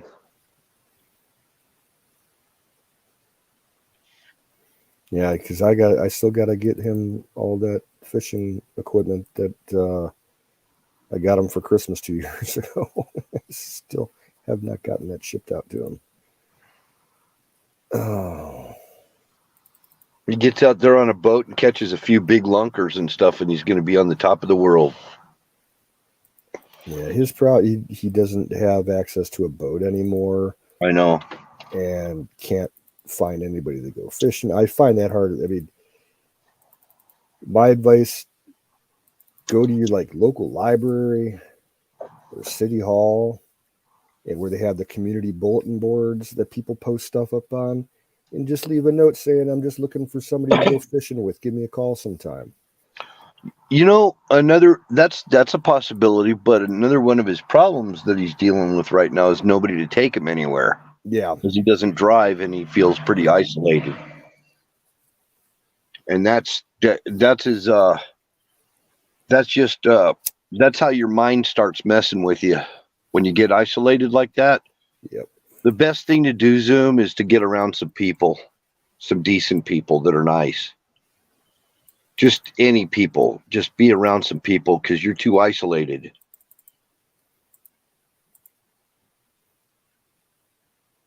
Because I think everybody in here loves Zoom, and now he's talking all like bummed out and depressed and everything, and that's because you're isolated.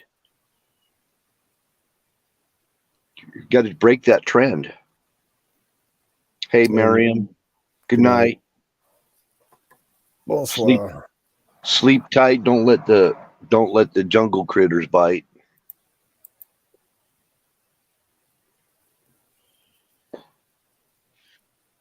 No, that's what I think. That's what I think. So, You know, if he could get out, um, yeah, Miriam says good luck getting him to listen. Well, I don't know. I think Zoom listens. I think he listens. Start saying some nice things, Zoom. Break this crappy cycle you're in.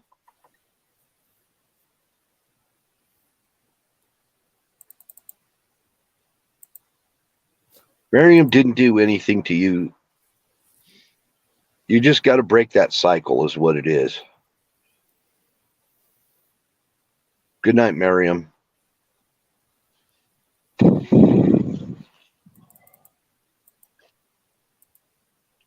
So there's a lot of, abandoned boats around too that need work and stuff. If somebody's willing to put some elbow grease into them, and you probably could buy them from like a boat boneyard, well, if you're looking for boats, they have. Okay, probably one of the best places to look is eBay. To be honest with you, because in the eBay Motors section of the site, they sell boats, and there's a lot of places that have tons of old boats for sale, and they're basically like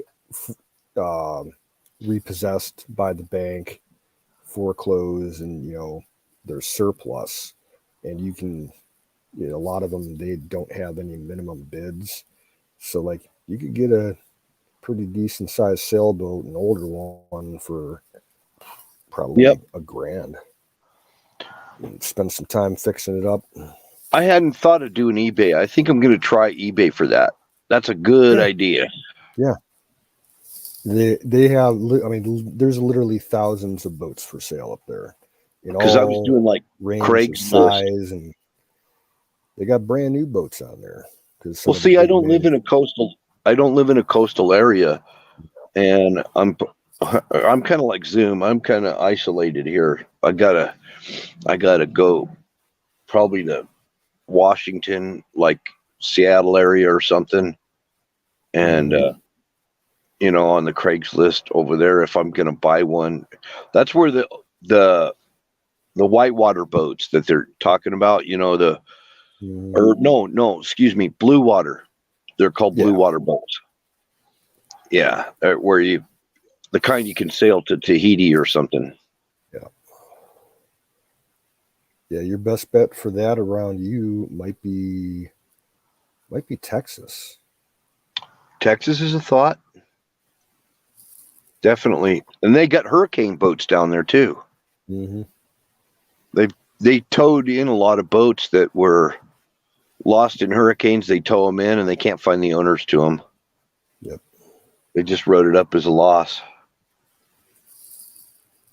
Some of those boats have been in people's families for generations. Yeah. I mean, not meaning that they're old or anything. They might be. There's a lot of old 1970s boats that are actually really good boats. 1970s, 80s. So I need one that's like, well, there was one person, I was checking them out. It's actually like a mini home. It's they're living aboard a 30-footer that will actually take you to Tahiti, and it's only a 30-footer.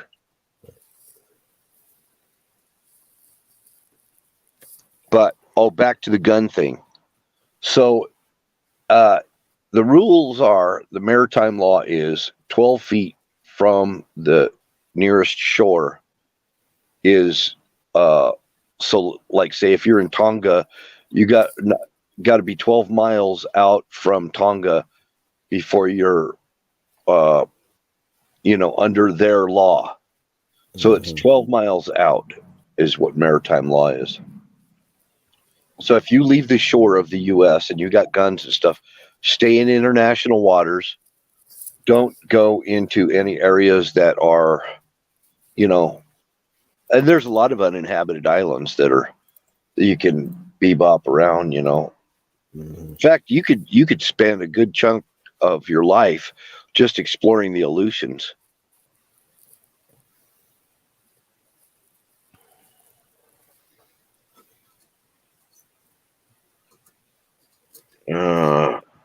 You want a new bass boat, but you don't have the money for a new one.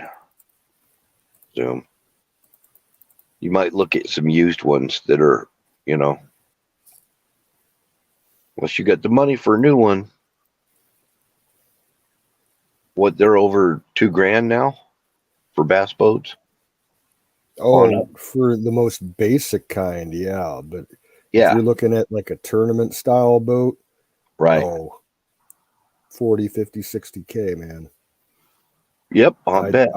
I know a guy who he's kind of getting out of it now because he's getting kind of old. But he was huge. He kind of led a local group of bass guys, and they would go around all the local tournaments and shit. And I think he had his big boat, and one of the other guys had a boat, and they split up between the two boats. But this dude's boat, man, it probably boat and all the gear that he had installed in it, probably about $80,000. Seriously. There's a YouTube channel I subscribed to back before I got this phone. I'm gonna have to try and find him again. It was called Tips from a Shipwright. And he's got big shops where he builds all kinds of, boats. Yeah. But I got a lot of my boat building ideas from him, actually. Kind of expounded on what I already know. But he's like back in somewhere like Maine or something, I think. I would love to just, be like an apprentice under somebody like that. Because the guy was a real shipwright. He doesn't build ships. He just builds actually pretty good sized boats. And they're all handmade. I mean, he builds them handmade. And they're, probably, 27 footers and stuff like that.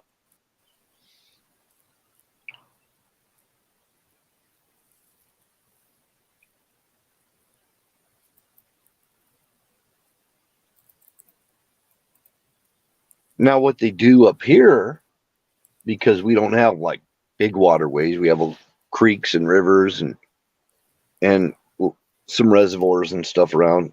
Instead of getting boats, a lot of guys will just go get a float tube or one of those pontoon type things where you wear flippers and you get out on, you get out in pretty deep water sometimes, but they do that just for fishing. Yep. That's kind of a riot because, especially in the summertime, you're right down there in the water, staying nice and cool. Yeah, you can get the tricked out ones that they use for like professional fishing. Um, get them in Cabela's Bass Pro Shops. 300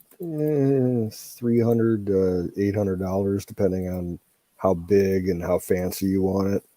It's just a big inner tube that has like a protective layer of some kind of synthetic material that's rubberized, and it's got like a cozy chair on top of the the ring of the donut for the tire, Oh and yeah. drink coolers and caddies for your rods, and like bait compartments and all kinds of shit. And you're surrounded by like elastic webbing, so you can shove stuff into the side of the donut and everything. They're tricked out. Yeah, You'll see. I could have one that's got like the little carrier and everything on it where I keep all Mhm. my moonshine and stuff in there with me. I've seen ones with built-in canopies, like sunshades or heavier duty shit for nasty weather.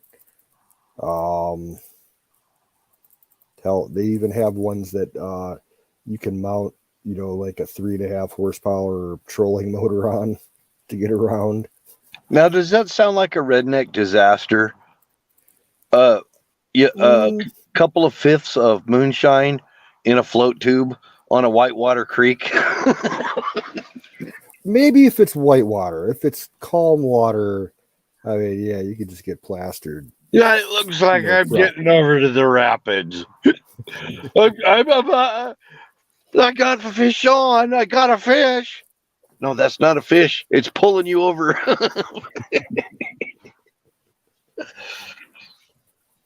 Grandma always taught me not to go down this side of the river. I should have listened to Grandma. Oh shit! I got along that shoreline and met up with a beaver, and he done bit my nipple off.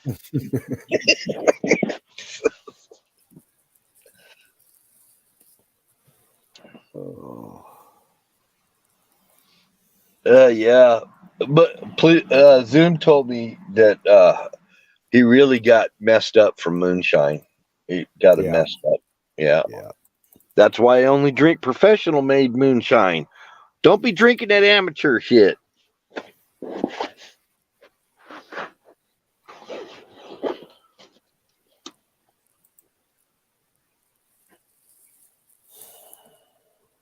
That's what we're gonna have to do post apocalypse. Start setting up our own moonshine stills to get back on course.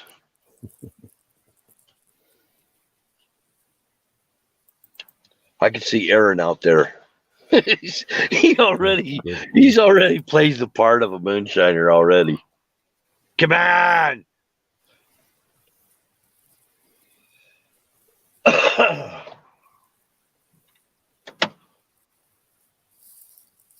Actually, he turns his if he should take that hat he's got and turn it into a tricorn hat and start talking in a pirate voice.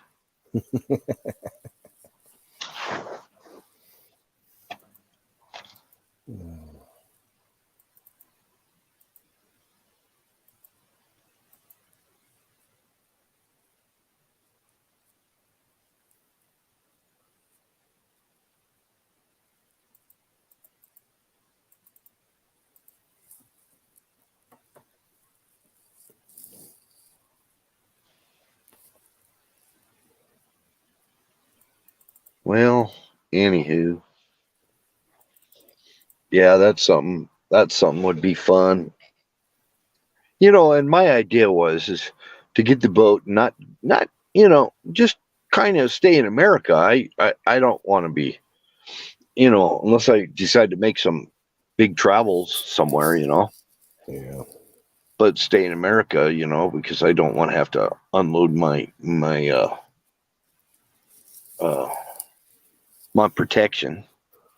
I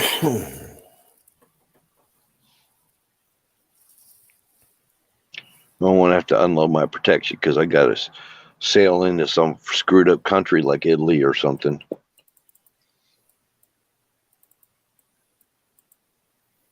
Actually, I was hearing they really get on you about that boats along the Italian coast. They're hard. With all those rich, resort islands that they have out there, where like the super wealthy hang out. Yeah, they're probably bypassing customs and moving tons of drugs in. Oh yeah, and then they've got the problems with all the immigrants coming over in flotillas, Mm-hmm. and they're coming up in. They're getting into Greece, and then they're going out on rafts from Greece to Italy, and the Greek government people were protesting, saying, "Stop picking these floaters out of the water and bringing them on Greek shores." You know, and then they would, after they rescued them, they'd feed them and whatever. A lot of them would be starving to death or whatever, and dehydrated. Some of them are dead when they get there, and they're coming up out of Africa and stuff.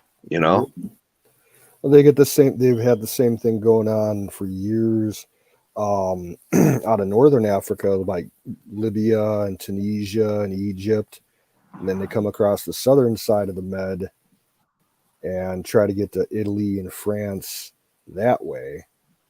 And then there is, I think, Sicily. this past summer, or fall, wasn't long ago, there was a big migrant flotilla that only they capsized close to Malta, and the Libyans and the Tunisians, sent their Coast Guard, Navy out to help them. I think half of the people died. Yeah. No, I haven't seen any news on it recently, but they were showing Sicily was just overrun with homeless Africans in Sicily, and they were living in makeshift huts and tents and everything made out of garbage or whatever they could find, and they were running the streets, committing crimes and stuff because they were so desperate. That'd be horrible. That would be just horrible. Oh well, I think Sicily's gone, actually. I think Sicily's almost non-existent. I don't think there's any Sicilians living there anymore. I think they all went up to Italy. Yeah, Sicily ain't all that big. Nope. And then what's the island next to it? Corsica. That's French. I'm sure they got that problem too. Yeah. Then those islands off of Spain, like Ibiza. And there's Sardinia. There's Sardinia. Yep. But yeah, I think because Ibiza is one of the biggest, resort areas in the world. And, the rich and famous go there for the nightclubs and everything. And I think, lots and lots of illegal immigrants all over that place. And they can't do nothing with them because the government won't move them off the island. Like, you land here, you stay here.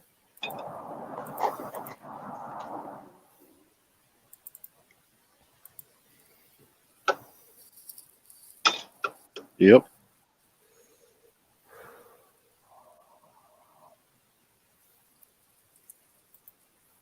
So Jack made moonshine. Okay. Yeah, I remember that. Yeah, he was mostly making, he was doing an old Irish whiskey. God, what did he call it?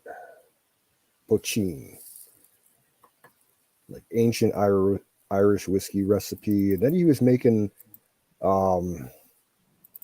vodka for a little while because he had gotten to love this French vodka that he came across, and he wanted to make his own. But yeah, he was mostly brewing poachine. There's a African drink that's just simply banana wine.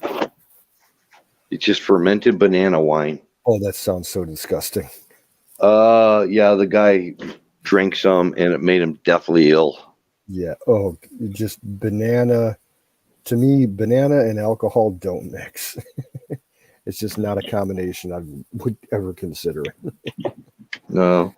Not even like banana flavored rum or something like that. That just sounds awful. Well, actually, I didn't think that sake would be good until I tried it. And I warmed it like Mr. Miyagi. I warmed the sake in the microwave, and it was pretty damn good. I've never tried it. But it will give you a hangover. Guaranteed. My sister's tried it, and she said the same thing. Got hangovers? Yep. Oh, it will. It's rice wine. Yep. Now, I've had Japanese beer before. It wasn't that bad. That Sapporo brand. Yeah. That was pretty good. I read reviews on it. I've never tried it, though. I'm going to have to try Sapporo someday. Well, there's several besides Sapporo, but I think that's the most common one we hear of in the U.S. Yeah. It's the most popular in the U.S., I think.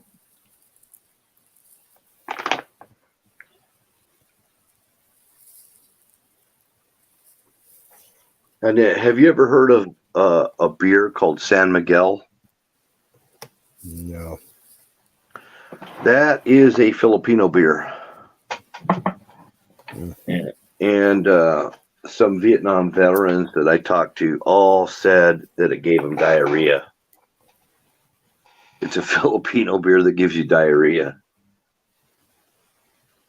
And he said they would bring it off the plane in Vietnam. They'd bring just crate loads of San Miguel. You couldn't get any other kind of beer except San Miguel. Would you like a beer? Yeah, we just have San Miguel. Yep, that's what they had.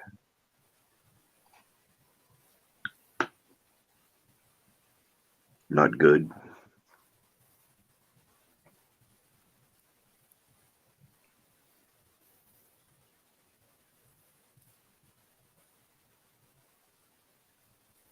Yeah, I could see me going fishing down there in South Kakalaki.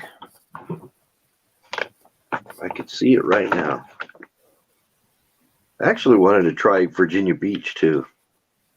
My brother caught some nice fish in Virginia Beach. That's a big old barracuda over there. I spent an afternoon at Virginia Beach years ago. And yeah, there were a lot of fishermen out there. So I'm trying to think, where is Cape Hatteras? That's North Carolina. All right. Yep, that's the place to go fishing is Cape Hatteras. That's actually a lot of commercial fishing out of that area.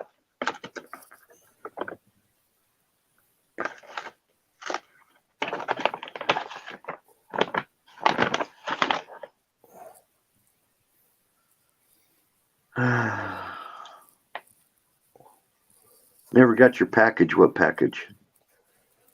Oh, a few years back, Jack was trying to send both me and Zoom some stuff.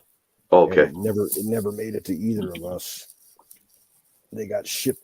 Yeah, mine, Jack was tracking it, and it made it to the port in LA and got stuck in a warehouse for like 6 months because it was right at the start of COVID when everybody was freaking out and the mail was so fucked up, and all the transport of goods by FedEx and everything was getting held up.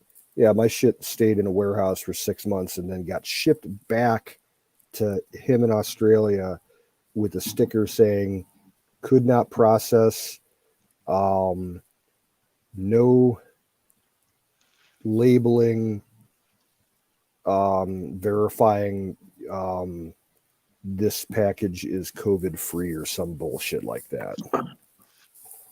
I guess the way that international shipping was going, when that was going on, you had to put a label on your package saying that everything has been sealed and meets, COVID protocols.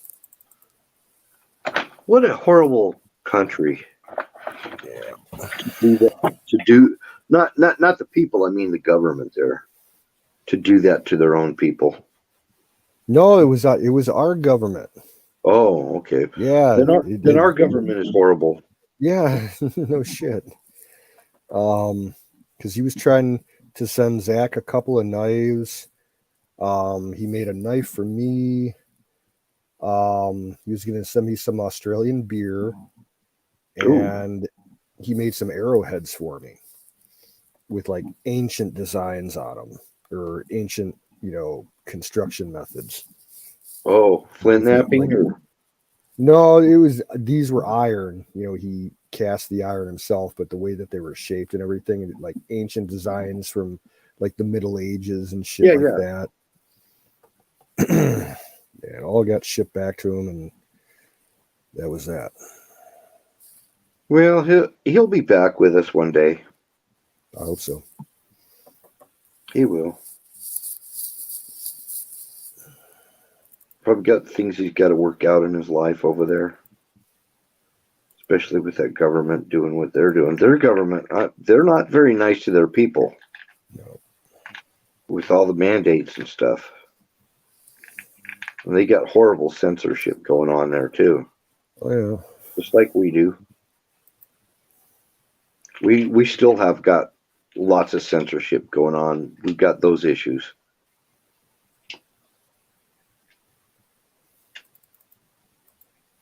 So when people start waking up and, start sassing the bastards, start being sassy, bastards. Yeah, the elites, they don't like it when they get back talk.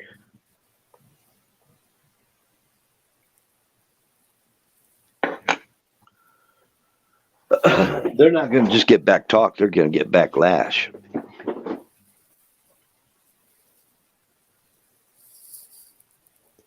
It's all happening right now. I actually read something about some arrests that were taking place.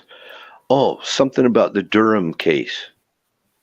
Did you read anything about that? No, I haven't heard anything about Durham in about a month. Yeah. Apparently, he's got a bunch of people under indictment that that they're getting arrest warrants and stuff for him now. Yeah. I could send you links or something, but I don't know how to send them to you. Or if you can get them. But you can text them to me. Well, I'll do that. I don't know if you don't mind if I do, or No, I don't care. Because I know you wanted to stay pretty private about that stuff. So I didn't want to be, huh? It ain't no big deal. Okay. I'll text you some stuff. Yeah, I still got the same number. Plus, I know you've been real busy and everything. As much as I can with one hand. Yeah. Trying to clean house one hand, it sucks. Yeah, I heard you talking about your fingers all swelled up and everything.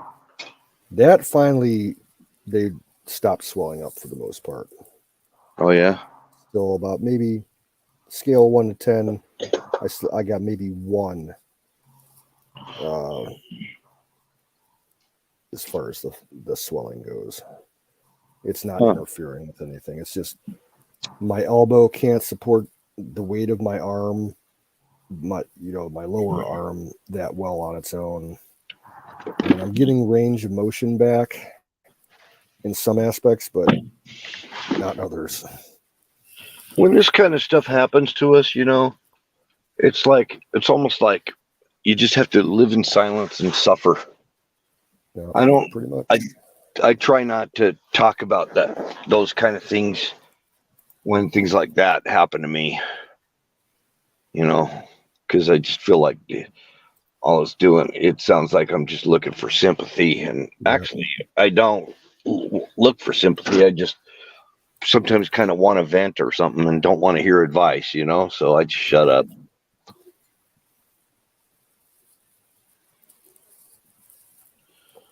People got all these freaking remedies. Tell them you got something wrong with you, and you'll get 30,000 freaking remedies on the chat. Which is kind of cute, actually. It's nice that people, do want to help. And I learned a lot of things. I mean, I think it was Deborah. Who told me when I had that tooth, it was really bad. And I needed to get it pulled, and I didn't have any money or anything to go get it pulled. And she told me, just put some whiskey in there and hold it there. Yep. And you know what? It helped. It really helped. That was the best remedy I've ever heard. Mm-hmm. Just hold the whiskey in your mouth. Don't spit it. Don't swallow it. I mean, swallow it when you're done, but Yeah, but that's for short-term use only. I speak from experience with the same thing. It was a little relief for a little while, though. Yeah, well, the thing is, if you're doing it for more than a couple of days, you're going to desensitize, all the tissue in your mouth to that, and it's just like with the tooth pain reliever that comes in a little bottle. I forget what they call it. Ambisol. Oragel, yeah. Like that stuff, you can use that, for like maybe 5 or 6 days before it starts losing effectiveness because your body builds up a tolerance to it. Yeah. And it kind of puts your nerves into shock so that you'll have to use more to get the same effect because, it's Novocaine. So it's a cocaine type drug. Oh, I think the one they say is clove oil or put a clove in your mouth. Cloves are good too. Just kind of chew on the clove and hold it there. And it'll deaden cough it. drops always worked. Oh, yeah? I always keep cough drops around because it's just like the thing with holding the whiskey in your mouth. If you just hold that cough drop in place and let it, slowly absorb over an hour, into your skin around there, because most cough drops have menthol in them, and the menthol will help deaden the pain for a little while at least. Huh. Well, I did use the whiskey thing, and it held me over for a couple of weeks. I wasn't drinking it either. I was just taking a little bit in my mouth and holding it there. I wasn't doing it to drink it. I was doing it because it helped with the pain.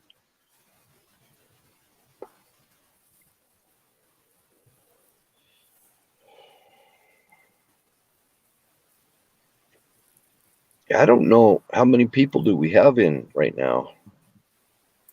Can you tell? Chat? Yeah. I'm showing 9. So it's probably half of them are real people and the other half are just bots. Yeah. Yeah, all I see is Shadow Man and Zoombait. I think everybody else did. And it just hit 1 o'clock here. I really had to take a nap today. I hate having to take a nap in the middle of the day. But I stayed up too late.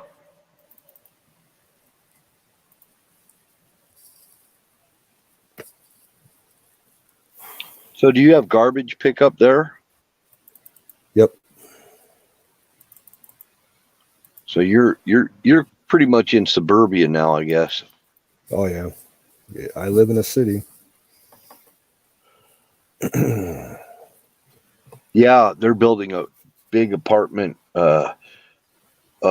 These monstrosity apartment buildings everywhere around me. And 5 years ago, they weren't here. Yep. It's That's how, crazy. for us, that's how it is with the housing developments. Like you go back 20 years, there was a few. Um, and then all of a sudden, like my particular location, my farm, we get one behind us, and then a couple years later, we get one on either side of us. So I'm like basically completely surrounded by housing developments on three sides. So I got a question. I don't know exactly where it's at. Is it in Erie, Pennsylvania, where the Erie Canal is? um, Erie Canal, there are bits and pieces of it all over Oh, between New York, Pennsylvania, and Ohio. Um, I've got some old sections of it that are about maybe 20 miles away from me. so is it deep? In some places it was. In some places it was just, you know, a brick lined channel. In some places it was these quarry stones because we had, a lot of limestone up here. And the ones I've seen, they're all, basically ruins. And I'd say maybe 25 feet deep max. In Was that some intended for ships to get through? ferry boats, Oh, they had to meet, certain requirements size wise to run on the canal. But so how do you get out to the Atlantic? I know you get through the St. Lawrence Seaway. yeah, to get to the Atlantic, say from Cleveland, you would have to go bypass Niagara Falls and then go through. There's a canal that goes along the north side of Niagara Falls, and then you go through Lake Ontario, and then I think there's another canal that you have to take to get into St. Lawrence. Okay. I think that one they call the Welland Canal. Where does Niagara Falls flow out of? Lake Erie. Okay. And then it's like the Niagara River at the very downstream end of Lake Erie up by Buffalo and all that. The Lake Erie changes into the upper Niagara River. And once it goes through the falls, you got the lower Niagara River that runs for probably a good 15, 20 miles down and out into Lake Ontario. So which one is the bypass to bypass the falls, the lower or the upper? It's to the northwest of the falls by 5 miles, I think. Oh, And yeah, and it's like a big commercial lock that can handle, passen- passenger ship, cruise ships can get through there, Navy ships can get through there, cargo containers, you okay. name it. Okay, so that's a doable thing to get in and out of the Great Lakes to the it's Atlantic. it's the only way to do it. Unless you decide you want to put the boat on a trailer and bypass all that. Right, right. Yeah, that is the only way to get through. So I have to go through Canada to get to the St. Lawrence Seaway to get out into the ocean. Yes. I have to literally go through Canada. Yeah. Right. So That's I'm there's no pretty way sure. to. Huh? Yeah, because the lower part of the St. Lawrence, there's it's both sides are Canadian because you're like bypassing New York, New So do you Hampshire, get? and I wonder if you'd get stopped by the Canadian authorities. well, probably they'll hit you up for a safety check somewhere. If you're going completely through the Great Lakes, you're going to get stopped probably a dozen times by both U.S. and Canadian. Do they search your boat? They can, yeah. They will normally conduct what they call a safety inspection, and they'll look to see that you got everything that's required by law. Enough life jackets for everybody on board. Oh, that's what they're looking for. Fire extinguishers, first aid kit, flare gun, a radio. Do they ask you if you have firearms or anything? They probably do. And they just use that as an opportunity to just quietly snoop, and if they see something illegal, they're gonna make a deal about it. Right. So basically, make sure you have your M203 grenade launcher out of sight and your 50 BMG. Well, I've always thought the best way for a boat like that, if you're going to smuggle something that you shouldn't be smuggling, don't even leave it on the boat. Rig something up where you can attach a line under the water line to the hull and just, run like 8 feet of line underwater and then put a dry bag on the end of it with whatever you want to keep dry. Because they may tear your boat apart, but 9 times out of 10, they're not going to think to send a diver underneath your boat. Well, they'll just pull it up. They'll just pull the rope up. Well, they wouldn't even know the rope was there. You see what I'm saying? What, you'd have it hooked below the hull of the boat or something? Exactly, yeah, underwater. Oh. Yeah, I reckon so. Well, hey, brother, I think submarine passes by for the night. Till some freaking Canadian submarine passes by and goes, "What's that dangly thing?" Yeah. Wait. Interesting local news. The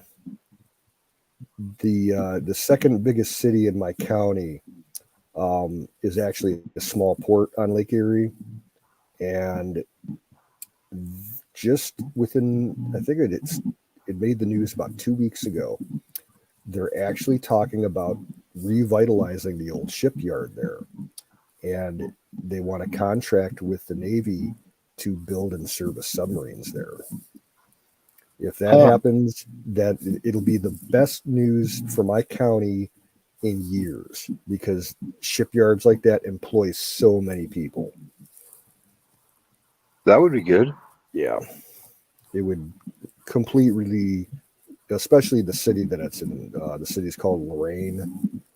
I think I heard you talk about that about a month ago. Yeah, I think I did. Yeah. To put it mildly, 90% of that city is just a complete shithole. If they brought that place up online, that would completely change that city. Get rid of all the bad neighborhoods, get all the fucking bad people out of there. It's like every night there's shootings out there. It's just bad. Wow. Heck of a deal. Because the shipyard there, it's pretty much been inactive since like the late 50s. They built a lot of shit there during World War II. So a lot of shipyards are actually out of commission around the world. Mm-hmm. Glasgow, Scotland was a big shipyard, and then it became Dublin, Ireland. But And Liverpool was a big shipyard back in the old days. It's not now at all. I think they have Navy ships go into Liverpool, Port of Liverpool, but that's no, they're not building ships there. And Glasgow was one of the big. I'm not saying it properly. I'm saying it so you Glasgow. It was huge. I mean, the big steamer ships and everything were built there. That was when the big steamer ships and all the big ocean liners, they used to be, they were steam, coal or oil fired steamships. Yep. Even into the 1960s, there were still ocean liners that were steamships. But all those days are over.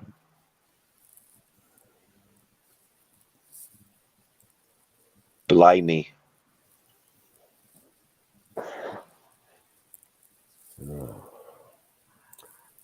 Well, man, I think I'm going to call tonight. Yeah. I got to go clean up for my supper. Have a good night, Shadow Man. Also, I'm going to call it a night too. And Jason and Zoom, have a good night. Go find some friends. See if you can find some kind of way to be around some people right now till you get out of this bad frame of mind you're in. That'll help, I think.